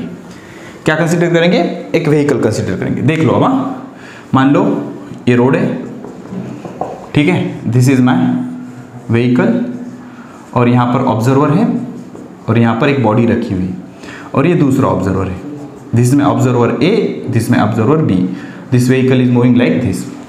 तो गाड़ी आगे बढ़ रही है तो इस ऑब्जर्वर को ये बॉडी दूर जाती हुई दिखाई देगी, मतलब इस बॉडी का डिस्प्लेसमेंट होगा। So this body has displacement with respect to this observer, but this body don't displace, ये बॉडी डिस्प्लेस भी नहीं होगी with respect to this observer. इसको क्या लगेगा, पहले भी बॉडी यही थी, दूसरी भी बॉडी यही थी, distance between this two does not change. तो इस ऑब्जर्वर को इसका डिस्प्लेसमेंट फील नहीं होगा, तो इसको क्या लगेगा, इसका वर्क डन कितना है, 0, इसका वर्क डन कितना है, फोर्स इनटू डिस्प्लेसमेंट। तो यहां से ये क्लियर होता है कि work done depend on frame of reference. ठीक है, आइए अब पॉजिटिव निगेटिव, चलो न्यूमेरिकल्स आ गए based on nature of work. देखो न्यूमेरिकल नंबर 8 पहले सॉल्व करेंगे, फिगर है जो कि है ही नहीं। The man walk 2 metre carrying a mass of 15 kilogram in his hand, मतलब फिगर 1, एक पर्सन है, ओके, इसके हाथ में क्या है, एक वेट है 15 किलोग्राम का, ओके। ये क्या कर रहा है, 2 मीटर डिस्टेंस चल रहा है, इसका डिस्प्लेसमेंट कितना है, 2 metre, okay. Figure 2, he walks the same distance by pulling the rope behind him, मतलब क्या, मान लो यहाँ पर क्या है, एक पुली है ऐसी, और सेम वेट, यही सेम वेट 15 किलोग्राम का इसको अटैच है, रोप पुली के ऊपर से जा रही है, और ये पर्सन है, इस पर्सन ने इसको पकड़ा है और पकड़ के ये आगे बढ़ रहा है, और यहाँ पर भी ये कितने डिस्टेंस जा रहा है, 2 metre. He walks the same distance by pulling the rope behind him, इसके पीछे ऐसे आगे बढ़ रहा है, वहाँ उसको ऐसे ऐसे ऐसे खींच के आगे जा रहा है, ठीक है। The rope goes over the pulley of mass 15 kilogram hangs at the other end, दूसरे एंड पे हैंग्स है। In which case work done is greater, पता करने की कोशिश करते हैं। तो यहाँ पर जो ग्रेविटेशनल फोर्स होगा वो नीचे होगा, दैट विल बी mg, और डिस्प्लेसमेंट इधर हुआ s, दोनों के बीच का एंगल कितना है, 90 डिग्री। तो वर्क का फॉर्मूला क्या आएगा, W is equal to F S cos 90। अब f कितना है, mg, डिस्प्लेसमेंट कितना है 2, लेकिन cos 90 की वैल्यू कितनी होती है, 0। तो यहाँ पर work done by gravitational force कितना होगा, 0।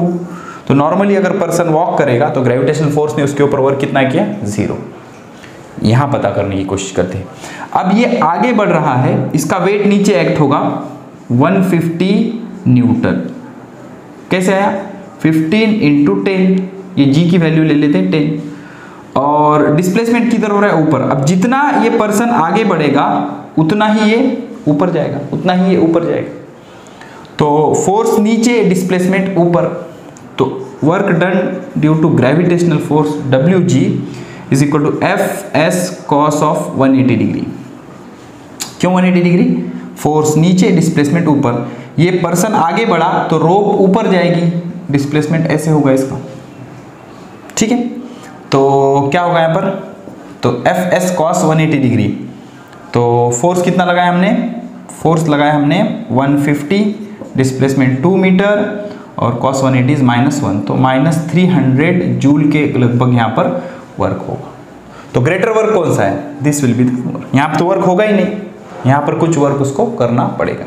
ठीक है, तो इस तरह से सेम सिचुएशन, अगर पुली लगाकर खींचोगे तो वर्क ज़्यादा होगा, कुछ वर्क करना पड़ेगा पुली लगाकर ऑब्जेक्ट को खींचने के लिए। ओके, और सीधा लेके जाओगे ऑब्जेक्ट को तो वर्क डन कितना होगा? 0, बिकॉज ग्रेविटी का फोर्स नीचे एक्ट हो रहा है और बॉडी आगे बढ़ रही है, तो डिस्प्लेसमेंट और फोर्स के बीच का एंगल कितना आया? 90 डिग्री। तो 90 डिग्री आने पर वर्क डन कितना होता है? 0 होता है। कितना होता है? 0 होता है। ठीक है, अब सारे टाइप के वर्क डन यहाँ पर एक्सप्लेन हो जाएंगे, 0 भी, पॉजिटिव भी और निगेटिव भी। समझना, जब एंगल एक्यूट होता है तो वर्क पॉजिटिव होता है, एंगल ऑब्ट्यूस होता है वर्क निगेटिव होता है, और एंगल 90 डिग्री होता है वर्क डन 0 होता है। सिंपल। ओके, तो a block of mass 10 kilogram place on a rough surface. तो एक रफ सरफेस है, इसके ऊपर एक ब्लॉक रखा हुआ है।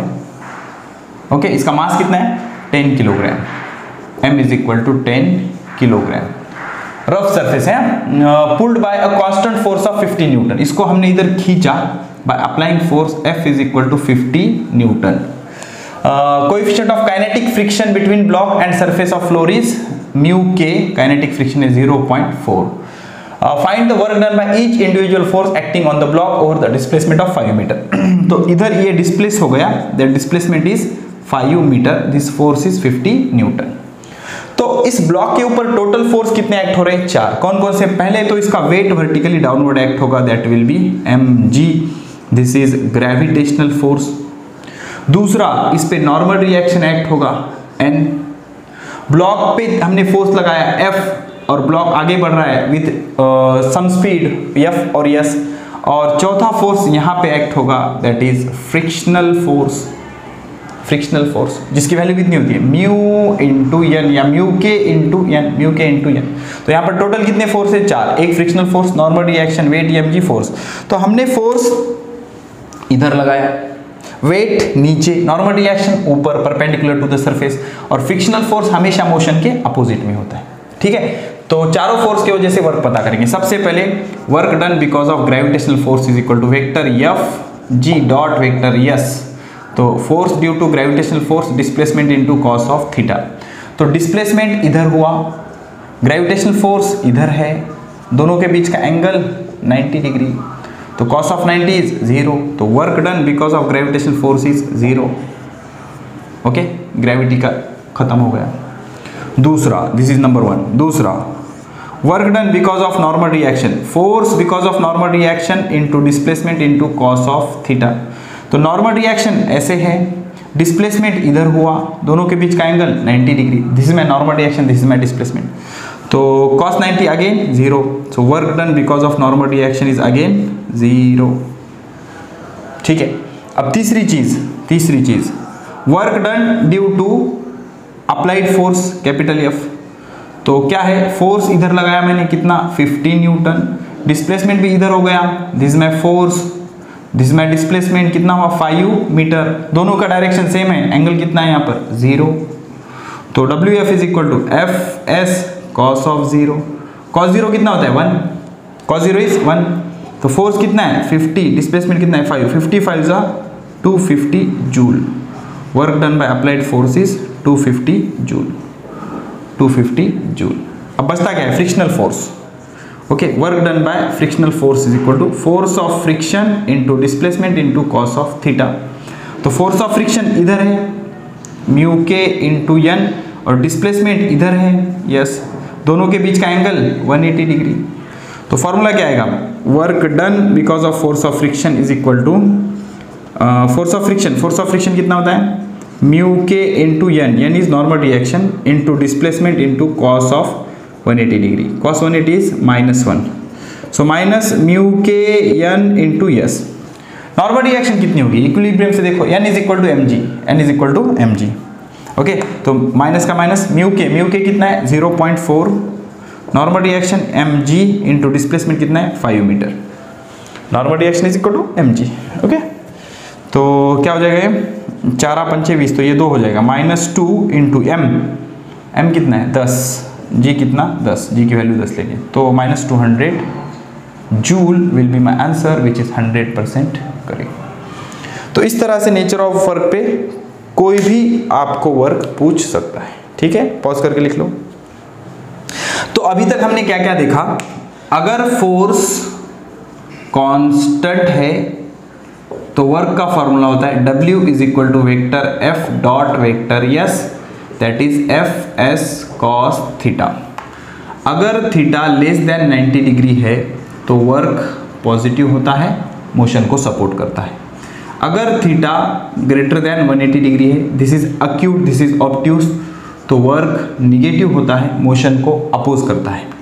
अगर थीटा 90 डिग्री है मतलब force and displacement are perpendicular to each other, then work done is 0, no work is done, no work is done, okay.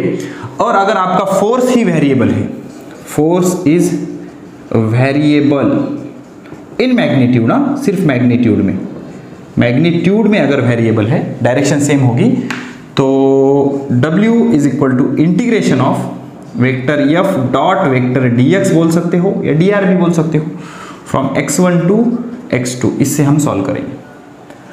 अब दो और तरीके होते हैं जिसमें हमें वर्क डन पता करना है। एक है वेक्टर मेथड, वेक्टर में वेक्टर फॉर्म ऑफ वर्क, मतलब work is not a vector quantity because work is a dot product of force vector and displacement vector. और सबको पता है डॉट प्रोडक्ट का आंसर क्या आता है, स्केलर आता है। तो ये फॉर्म को कैसे सॉल्व करेंगे, इसके हम न्यूमेरिकल्स देखेंगे। और एक मेथड बच जाती है, दैट इज डायग्राम से। कोई डायग्राम गिवन है, फोर्स डिस्प्लेसमेंट का ग्राफ गिवन है, तो उससे भी वर्क पता करना हम सीखेंगे। तो चलो पहले ये सीखते हैं। तो एक चीज समझो पहले, अगर मेरे पास एक वेक्टर है, vector A, it is given as AX vector I, AY vector J plus AZ vector K, और वेक्टर B है BX vector I plus BY vector J plus BZ vector K, where AX, AY, AZ are the component of vector A along X, Y and Z axis respectively। और उसी तरह से इसका, तो इसका answer जो होता है vector A dot vector B, ये हमने सीखा है in the chapter called scalar and vectors. तो इसका आंसर आता है, इसको इससे मल्टीप्लाई करो, AX BX plus AY BY plus AZ BZ। अब एक न्यूमेरिकल है, बहुत ही फेमस है, नीट एग्जाम में हर बार आता है। उसमें क्या करता है, आपको वेक्टर F दिया होता है, Fx vector I plus Fy vector J plus Fz vector K, और डिस्प्लेसमेंट वेक्टर गिवन होता है, डिस्प्लेसमेंट वेक्टर गिवन होता है vector S is equal to Sx vector I plus Sy vector J plus Sz vector K। अगर ऐसा आपको दिया जाए तो वर्क कैसे पता करोगे, सिंपली डॉट प्रोडक्ट करके, जैसे यहाँ पर डॉट प्रोडक्ट किया था वैसे यहाँ पर डॉट प्रोडक्ट कर दो। W is equal to Fx Sx plus Fy Sy plus Fz Sz, ठीक है।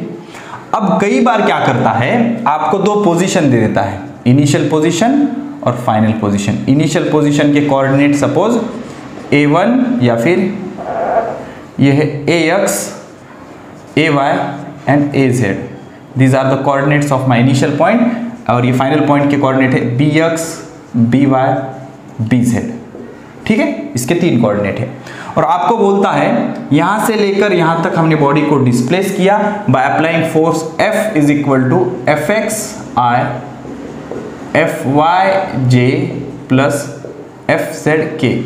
इतना फोर्स हमने लगाकर उसको डिस्प्लेस किया from initial position A to final position B।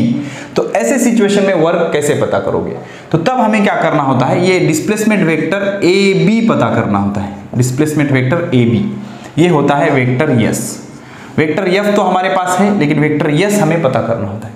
तो सबसे पहले हम क्या करते हैं, ये जो कोऑर्डिनेट गिवन है इस पे से वेक्टर A बनाते हैं। वेक्टर A कैसे बनेगा, AX vector I plus AY vector J plus AZ vector K, और यहां से वेक्टर B बनेगा, vector B is equal to BX vector I, because BX x axis पे है और I J K क्या होते हैं, rectangular unit vectors along x y z axis respectively. ये होता है BY vector J BZ vector K. अब ये सारी चीज़ें वेक्टर का नॉलेज है, अगर ये डिटेल में जानना चाहते हो तो आपको जाना पड़ेगा प्लेलिस्ट में, और वहाँ पर बुकलेट नंबर कुछ दिया हुआ है और स्केलर वेक्टर के पूरे लेक्चर देखना, वो आना बहुत जरूरी है, ठीक है ना। तो ये वेक्टर ए हमने इसका पता कर लिया, इनिशियल पोजीशन है ये हमारी, this is my final position, okay. तो ये फाइनल पोजीशन हो गई। तो displacement vector vector S is equal to vector A B is equal to क्या आएगा, vector B minus vector A. तो सिंपली आपको इसका क्या कर देना है, सब्सट्रैक्शन करना है और आंसर पता करना है। उससे मिल जाएगा आपको वेक्टर यस, ये आएगा कुछ एस एक्स वेक्टर है, S Y vector J S Z vector के फॉर्म में आएगा। वेक्टर यस मिल गया, वेक्टर एफ है, दोनों का मल्टीप्लीकेशन या डॉट प्रोडक्ट कर देना, आपको वर्क मिल जाएगा, ठीक है। अब इस पे बेस्ड न्यूमेरिकल से आपको ये सारी चीजें मैं समझाऊंगा। तो ये तरीके का वर्क कैसे पता करते हैं ये हम सीखेंगे, ठीक है। चलो इतनी नोट करो, न्यूमेरिकल करेंगे। These are the 4 best numerical based on vector formula, that is dot product of force and displacement। आराम से समझो। पहले न्यूमेरिकल नंबर 1 सॉल्व करेंगे। देखो, calculate the work done by a force. तो फोर्स गिवन है, फोर्स कितना है, vector F is equal to, force is given already in vector form and that is 3I minus 2J plus 4K in newton, ठीक है। In carrying a particle from, तो initial point given है particle का, this is my initial point -2 1 3 से लेकर final point is given as 3,6, -2 metre. तो मुझे ये डिस्प्लेसमेंट पता करना है। तो हमेशा याद रखना, displacement vector vector S is equal to होता है final minus initial, final minus initial, final minus initial, okay. तो देखो फाइनल 3 माइनस 2 मतलब 5I, समझ रहे हो, 3 minus 2 5I plus 6 minus 1 5J, okay, -2 -3 -5 vector के। समझो इतना ही टास्क होता है इसमें, डिस्प्लेसमेंट वेक्टर पता करना। तो यहां से शुरू किया, यहां पर खत्म किया। तो डिस्प्लेसमेंट कैसे पता करोगे, फाइनल माइनस इनिशियल। ये x कोऑर्डिनेट है तो इसको I से मल्टीप्लाई किया, इसको J से, इसको K से। तो 3 -2 मतलब +5 आ गया, 6 -1 5, -2 -3 -5, x के लिए I, y के लिए J, z के लिए K। So this is my force vector, this is my displacement vector. तो टास्क बहुत ही सिंपल हो गया, W is equal to vector F dot vector yes. तो देखो 5 3 = 15 प्लस 5 2 = 10, लेकिन ये क्या आएगा -10, ये प्लस है ये माइनस है, प्लस 5 4 = 20, लेकिन ये क्या आएगा -20। तो ये 15 -10 -20 -30 15 में से 30 गए -15 जूल, -15 जूल भी माय आंसर, ठीक है। तो पॉज करके बाकी के न्यूमेरिकल्स आप ट्राई कर सकते हो, ओके। चलो, तो सिर्फ आपको करना क्या होता है, और ऐसे न्यूमेरिकल आते हैं, बहुत बार आए एग्जाम में। अगर आप लास्ट ईयर के पेपर चेक करोगे तो 100% ऐसे न्यूमेरिकल आपको दिखेंगे। तो आपको सिर्फ डिस्प्लेसमेंट वेक्टर पता करना होता है, और उसमें भी सिर्फ एक चीज याद रखनी होती है, फाइनल माइनस इनिशियल, ओके। अब देखो, a particle is shifted by from initial position है टू फाइनल पोजीशन है। Initial position 0 0 1, final position 1 1 2।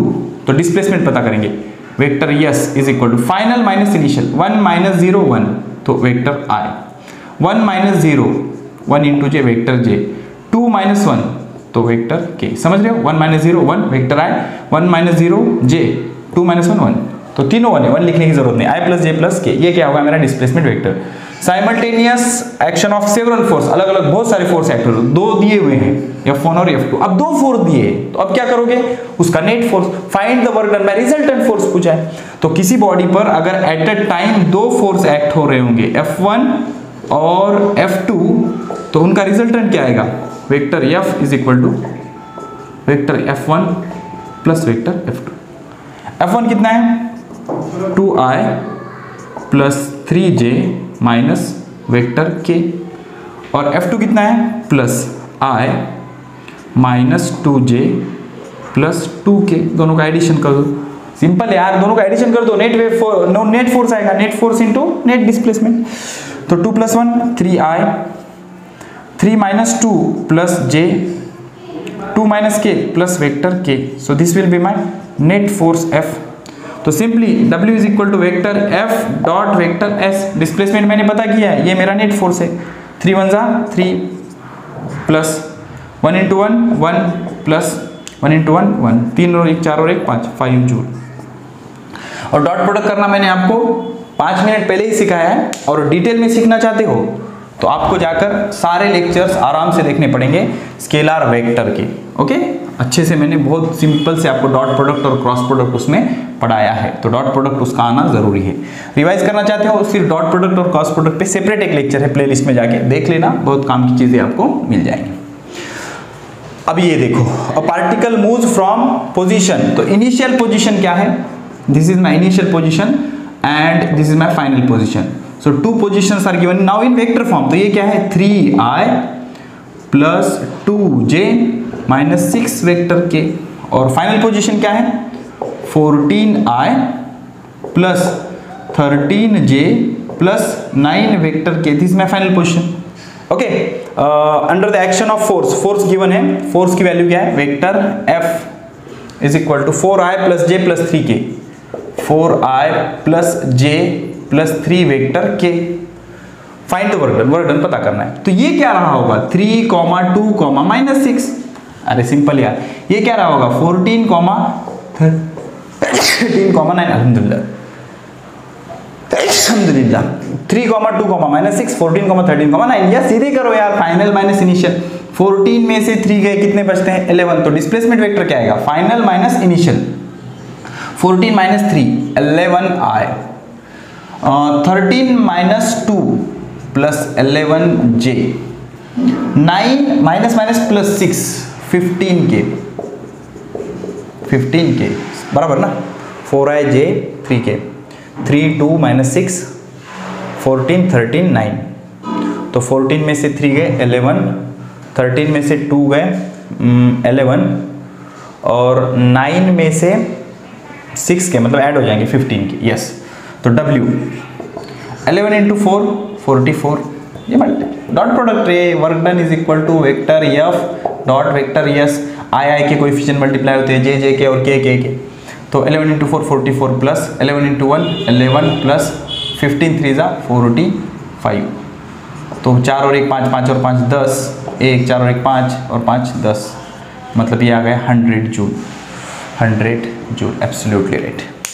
ठीक है, अब जो न्यूमेरिकल नंबर 4 है उसमें क्या किया है, 2 के बजाय 3 फोर्स दिए हैं, तो तीनों का नेट फोर्स पता करो। कैसे पता करोगे, सीधे सीधे ऐड कर लोगे, नेट फोर्स पता करो, 2 पॉइंट दिए होंगे डिस्प्लेसमेंट के लिए उसको पता करो और सॉल्व करो।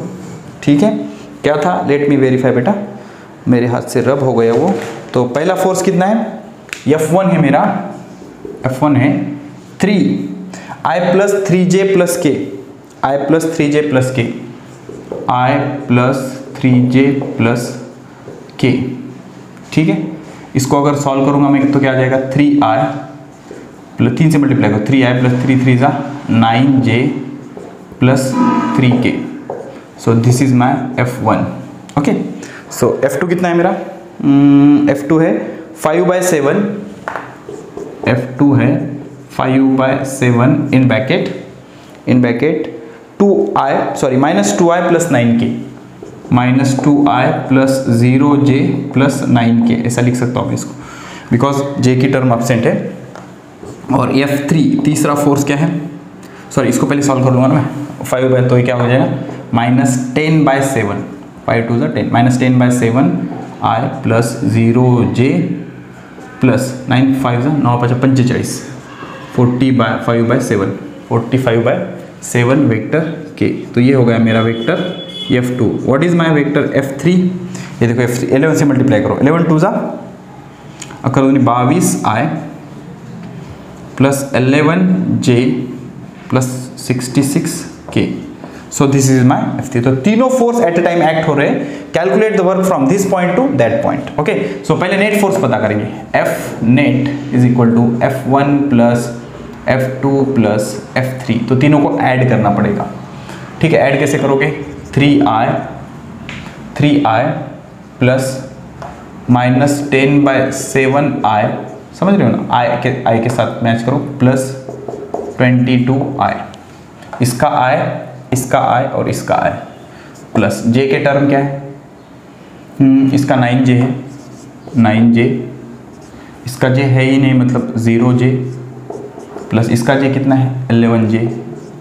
ठीक है, प्लस k के टर्म इसका कितना है 3k, देख लो बेटा carefully, 3k plus 9k plus 66k। ठीक है, 3 माइनस 10/7 22, परफेक्ट। 9 0 11 राइट, 3 9 और 66। तो क्या होगा ये? तो ये क्या होगा? 22 प्लस 3, इसको करके पहले 22 प्लस 3 ये होगा 25 ना, 25, 22 और 3 25, माइनस 10/7 इंटू आई। ठीक है ना, आई कॉमन निकाल लो, 22 और 3 25, ये होगा 11 और 9 20j, 20j। ओके, 9 10 11 12 तो 6 और 2 8, 6 और 1 7, 78k। अब सवाल सिर्फ ये बचता है, तो इसको सॉल्व करेंगे तो 25 माइनस 10/7, इधर कुछ नहीं मतलब 1, 7 5 35 5 4 3 7 2 14 15 16 17, 175 माइनस 10/7, तो यह 165/7 बराबर ना, 165/7। तो ये क्या आएगा? 165/7, 165/7। ठीक है, तो ये मेरा वेक्टर आ गया, net vector. This is I, this is plus j plus k। And what about my displacement vector? तो मेरा इनिशियल पॉइंट क्या है? 4 -1 1, 4 -1 and 1, this is my initial point. And my final point क्या है? 11 6 और 8। तो होता क्या है? Final minus initial. 11 में से 4 गए, 7 बचते हैं, 7 वेक्टर आए। 6 में से 1 गया मतलब 7 हो जाता है, 7 वेक्टर जे, समझते हो? 6 -1 मतलब +1, 8 -1 7 वेक्टर के। तो सिंपली इसका और इसका डॉट प्रोडक्ट करना है आपको। ठीक है, तो आई का मल्टीप्लीकेशन आई के साथ होगा, तो ये 165/7 इंटू 7 हो जाएगा, प्लस 7 इंटू 20 मतलब 140 हो जाएगा। समझ रहे हो ना? आई का आई के साथ, जे का जे के साथ, के का के साथ, मतलब 78 इंटू 7, 7 8 56 के 6 हजाले 5, साथ ही साथ ये कौन 50 54। ठीक है, ये 7 7 कैंसिल, तो 165 140 546, 6 और 5, अरे क्या गलत हो गया यार, झोल हो गया ना बे, झोल हो गया, झोल झोल झोल झोल झोल झोल झोल, क्या झोल हो गया? 7 7 कैंसिल, चेक करने दो मुझे क्या गलत आ गया। 165/7 आई प्लस 20j और ये कितना आया? 528। और अच्छा ये बच गया रे हमारा। के की टर्म रॉन्ग हो गई, के की टर्म रॉन्ग हो गई। देखो ये बढ़ गया हमारा -10/7 F1 F2 F2 ये गलत हो गया बेटा। जे की टर्म करेक्ट है, 20j 20j, के की टर्म गलत हो गई, 3k ये यहाँ पे रॉन्ग हो गया यार। ये देखो F2 वाला टर्म, ये 3k ये गलत हो गया, 45/7k। ठीक है, और 66। चलो फिर से करना पड़ेगा, क्या कर सकते हैं, नो ऑप्शन। तो S तो ठीक है हमारा, S ठीक है, नो प्रॉब्लम। तो ये आंसर गलत हो गया। ठीक है, देखेंगे इसको। तो अब क्या आएगा? 66 और 3 ये हो जाएगा 69 बराबर ना, 66 69 प्लस 45/7, यहाँ कुछ नहीं मतलब 9 7 63 3 4 6 7 सखम 42 42 6 48 प्लस 45/7 5 3 8 8 4 12 2 1 528/7। तो ये आएगा 528/7 वेक्टर के। अब सही आ जाएगा। ये थोड़ी सी मिस्टेक फिजिक्स का पूरे प्रॉब्लम की बैंड बजा देती है। ठीक है ना, 528/7। अब डॉट प्रोडक्ट करो, अब आ जाएगा, नो प्रॉब्लम। इसका इसके साथ 165/7 इंटू 7 ये कैंसिल हो गया, प्लस 20 इंटू 7 140 प्लस 528/7 इंटू 7 इसका इसके साथ, तो 7 7 फिर से कैंसिल, तो क्या बचा? 165 प्लस 140 प्लस 528, 8 और 5 13 के 3 1, 6 और 4 10, 12, 13 के 3, 1, 5, 6, 7, 8, 833 joule, which is perfectly correct. ठीक है, चलो पॉज करके अच्छे से नोट करो। तो अभी तक जो हमने डिस्कशन किया उसमें हमने पढ़ा कि वर्क के कई सारे फॉर्मूले होते हैं, अलग अलग सिचुएशन में अलग अलग तरीके से हमें वर्क डिटरमाइन करना होता है। तो एक फॉर्मूला हमने पढ़ा W is equal to vector F dot vector S, इसको सॉल्व करेंगे तो आएगा एफ एस कॉस थीटा। तो ये फॉर्मूला कब अप्लाई होता है? जब आपका फोर्स कांस्टेंट हो in magnitude as well as direction. Okay, if force is constant in magnitude as well as direction, magnitude और डायरेक्शन दोनों में कांस्टेंट हो तो ये फॉर्मूला यूज होता है। और दूसरा एक फॉर्मूला पढ़ा हमने, work done is equal to integration of vector F dot vector ds from x1 to x2। यहाँ पे क्या हुआ था, यहाँ पर फोर्स का मैग्नीट्यूड चेंज हो रहा था लेकिन डायरेक्शन सेम था, डायरेक्शन चेंज नहीं हो रहा था। Now what about if magnitude and direction both are changing, तो ऐसे टाइम पे आप क्या करोगे?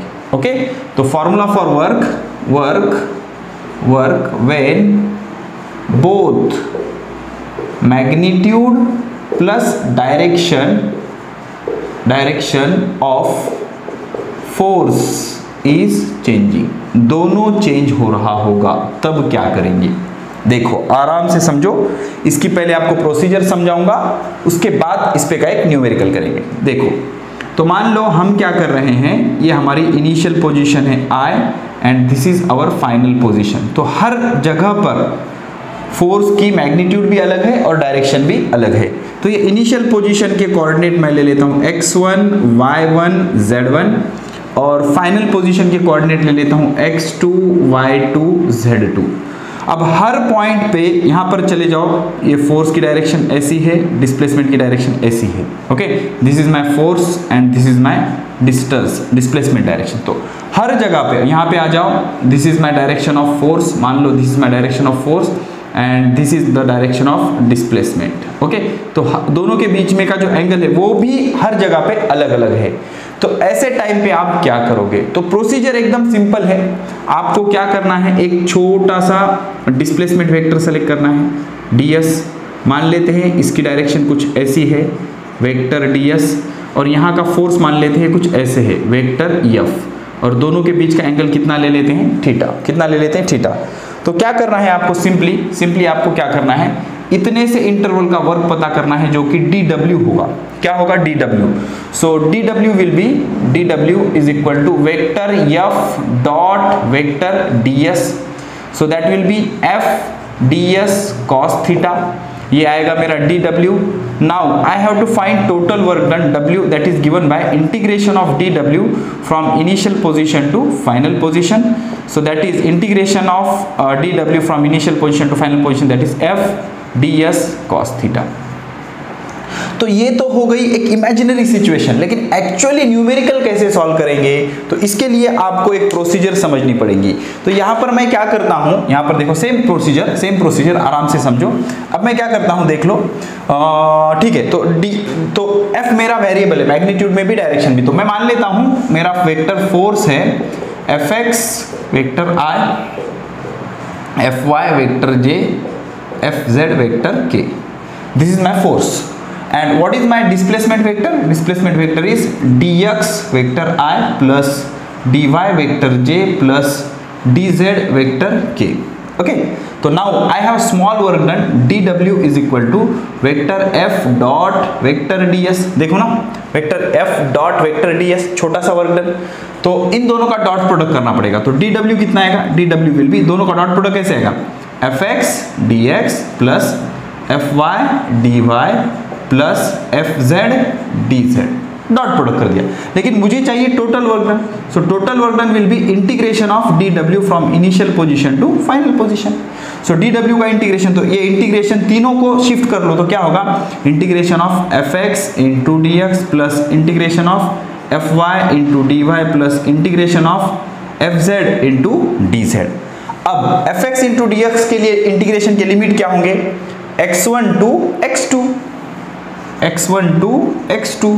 वो fy के लिए क्या होंगे? y1 to y2, y12 y2, और fz के लिए क्या होंगे z12 z2। तो ऐसे हम क्या कर सकते हैं, टोटल वर्क डन डिटरमाइन कर सकते हैं। Okay, so this is the work done when magnitude and direction of force both are changing. ठीक है, चलो इसका न्यूमेरिकल करते हैं। तो चलो ये न्यूमेरिकल आ गया बेस्ड ऑन कंसेप्ट। अभी जो कंसेप्ट मैंने आपको पढ़ाया, तो कंसेप्ट क्या था, अगर फोर्स का मैग्नीट्यूड और डायरेक्शन दोनों चेंज हो रहा होगा तो फोर्स क्या होगा, vector F is equal to Fx cap vector I plus Fy cap vector J plus Fz cap vector K, और डिस्प्लेसमेंट वेक्टर क्या होगा, dx cap vector I plus dy cap vector J plus dz cap vector K। तो small work done dw कैसे मिलेगा, vector F dot vector ds, इन दोनों का dot product क्या आएगा, Fx dx plus Fy dy plus Fz dz। और total work done के लिए आपको इसको इंटीग्रेट कर देना है dw को इनिशियल पॉइंट के कोऑर्डिनेट से फाइनल पॉइंट के कोऑर्डिनेट तक। तो क्या आएगा, इंटीग्रेशन dw, इसको सेपरेट कर दो, Fx dx plus integration of Fy dy plus integration of Fz dz from x1 to x2 y1 to y2 z1 to z2। ठीक है, तो यहां पर हमारा जो फोर्स है वो कुछ ऐसे है, vector F is equal to k in bracket x cap vector I plus y cap vector j। तो k से मल्टीप्लाई करोगे तो kx cap vector I plus ky cap vector j, this is my force vector, it has only two coordinate x and y, z absent है। On a particle moves it from 0, 0 to a, 0 along x axis, तो x axis के ऊपर कहाँ से कहाँ गया ये, okay x axis के ऊपर गया 0, 0 से लेकर a, 0 तक, मतलब जो x कोऑर्डिनेट का x1 ये है और x2 ये होगा, और along x axis and a, 0 to a along y axis, a, 0 से लेकर a तक, ऐसे along y axis, पहले ये ऐसे गया फिर ये ऐसे गया। ठीक है, तो y कोऑर्डिनेट कैसे चेंज हुआ, this is my y1, this is my y2।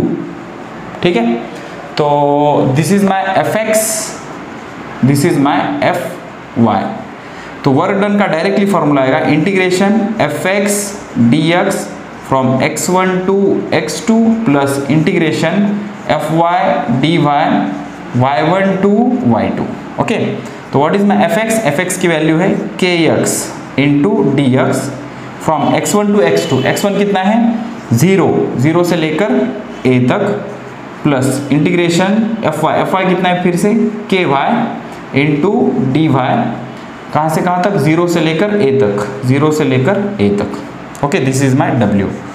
तो दो ही डायमेंशन का पूछा है, मान लो z एक्सिस पे कुछ होता तो z भी यूज करते हैं। ठीक है, तो k कांस्टेंट है, बाहर ले लो, इसका इंटीग्रेशन क्या आएगा x² 2, x into d x integration x² 2, 0 से लेकर a तक, और k कांस्टेंट है, बाहर ले लो, y इंटू डी वाई का आएगा y² 2, कहाँ से कहाँ तक 0 से लेकर a तक। ओके, तो ये 2 बाहर ले लो, ये 2 बाहर ले लो, तो k/2 बाहर आ जाएगा, k/2 बाहर आ जाएगा, अंदर क्या बचेगा x²। तो इसमें क्या करो, अपर लिमिट माइनस लोअर लिमिट, तो ये आएगा a² प्लस a² माइनस 0² मतलब a², ये क्या आएगा अपर लिमिट माइनस लोअर लिमिट, तो ये फिर से आएगा a² माइनस 0², तो फिर से a² आ जाएगा, तो k/2 a² plus a², 2a², तो 2 कैंसिल, आंसर आएगा ka²।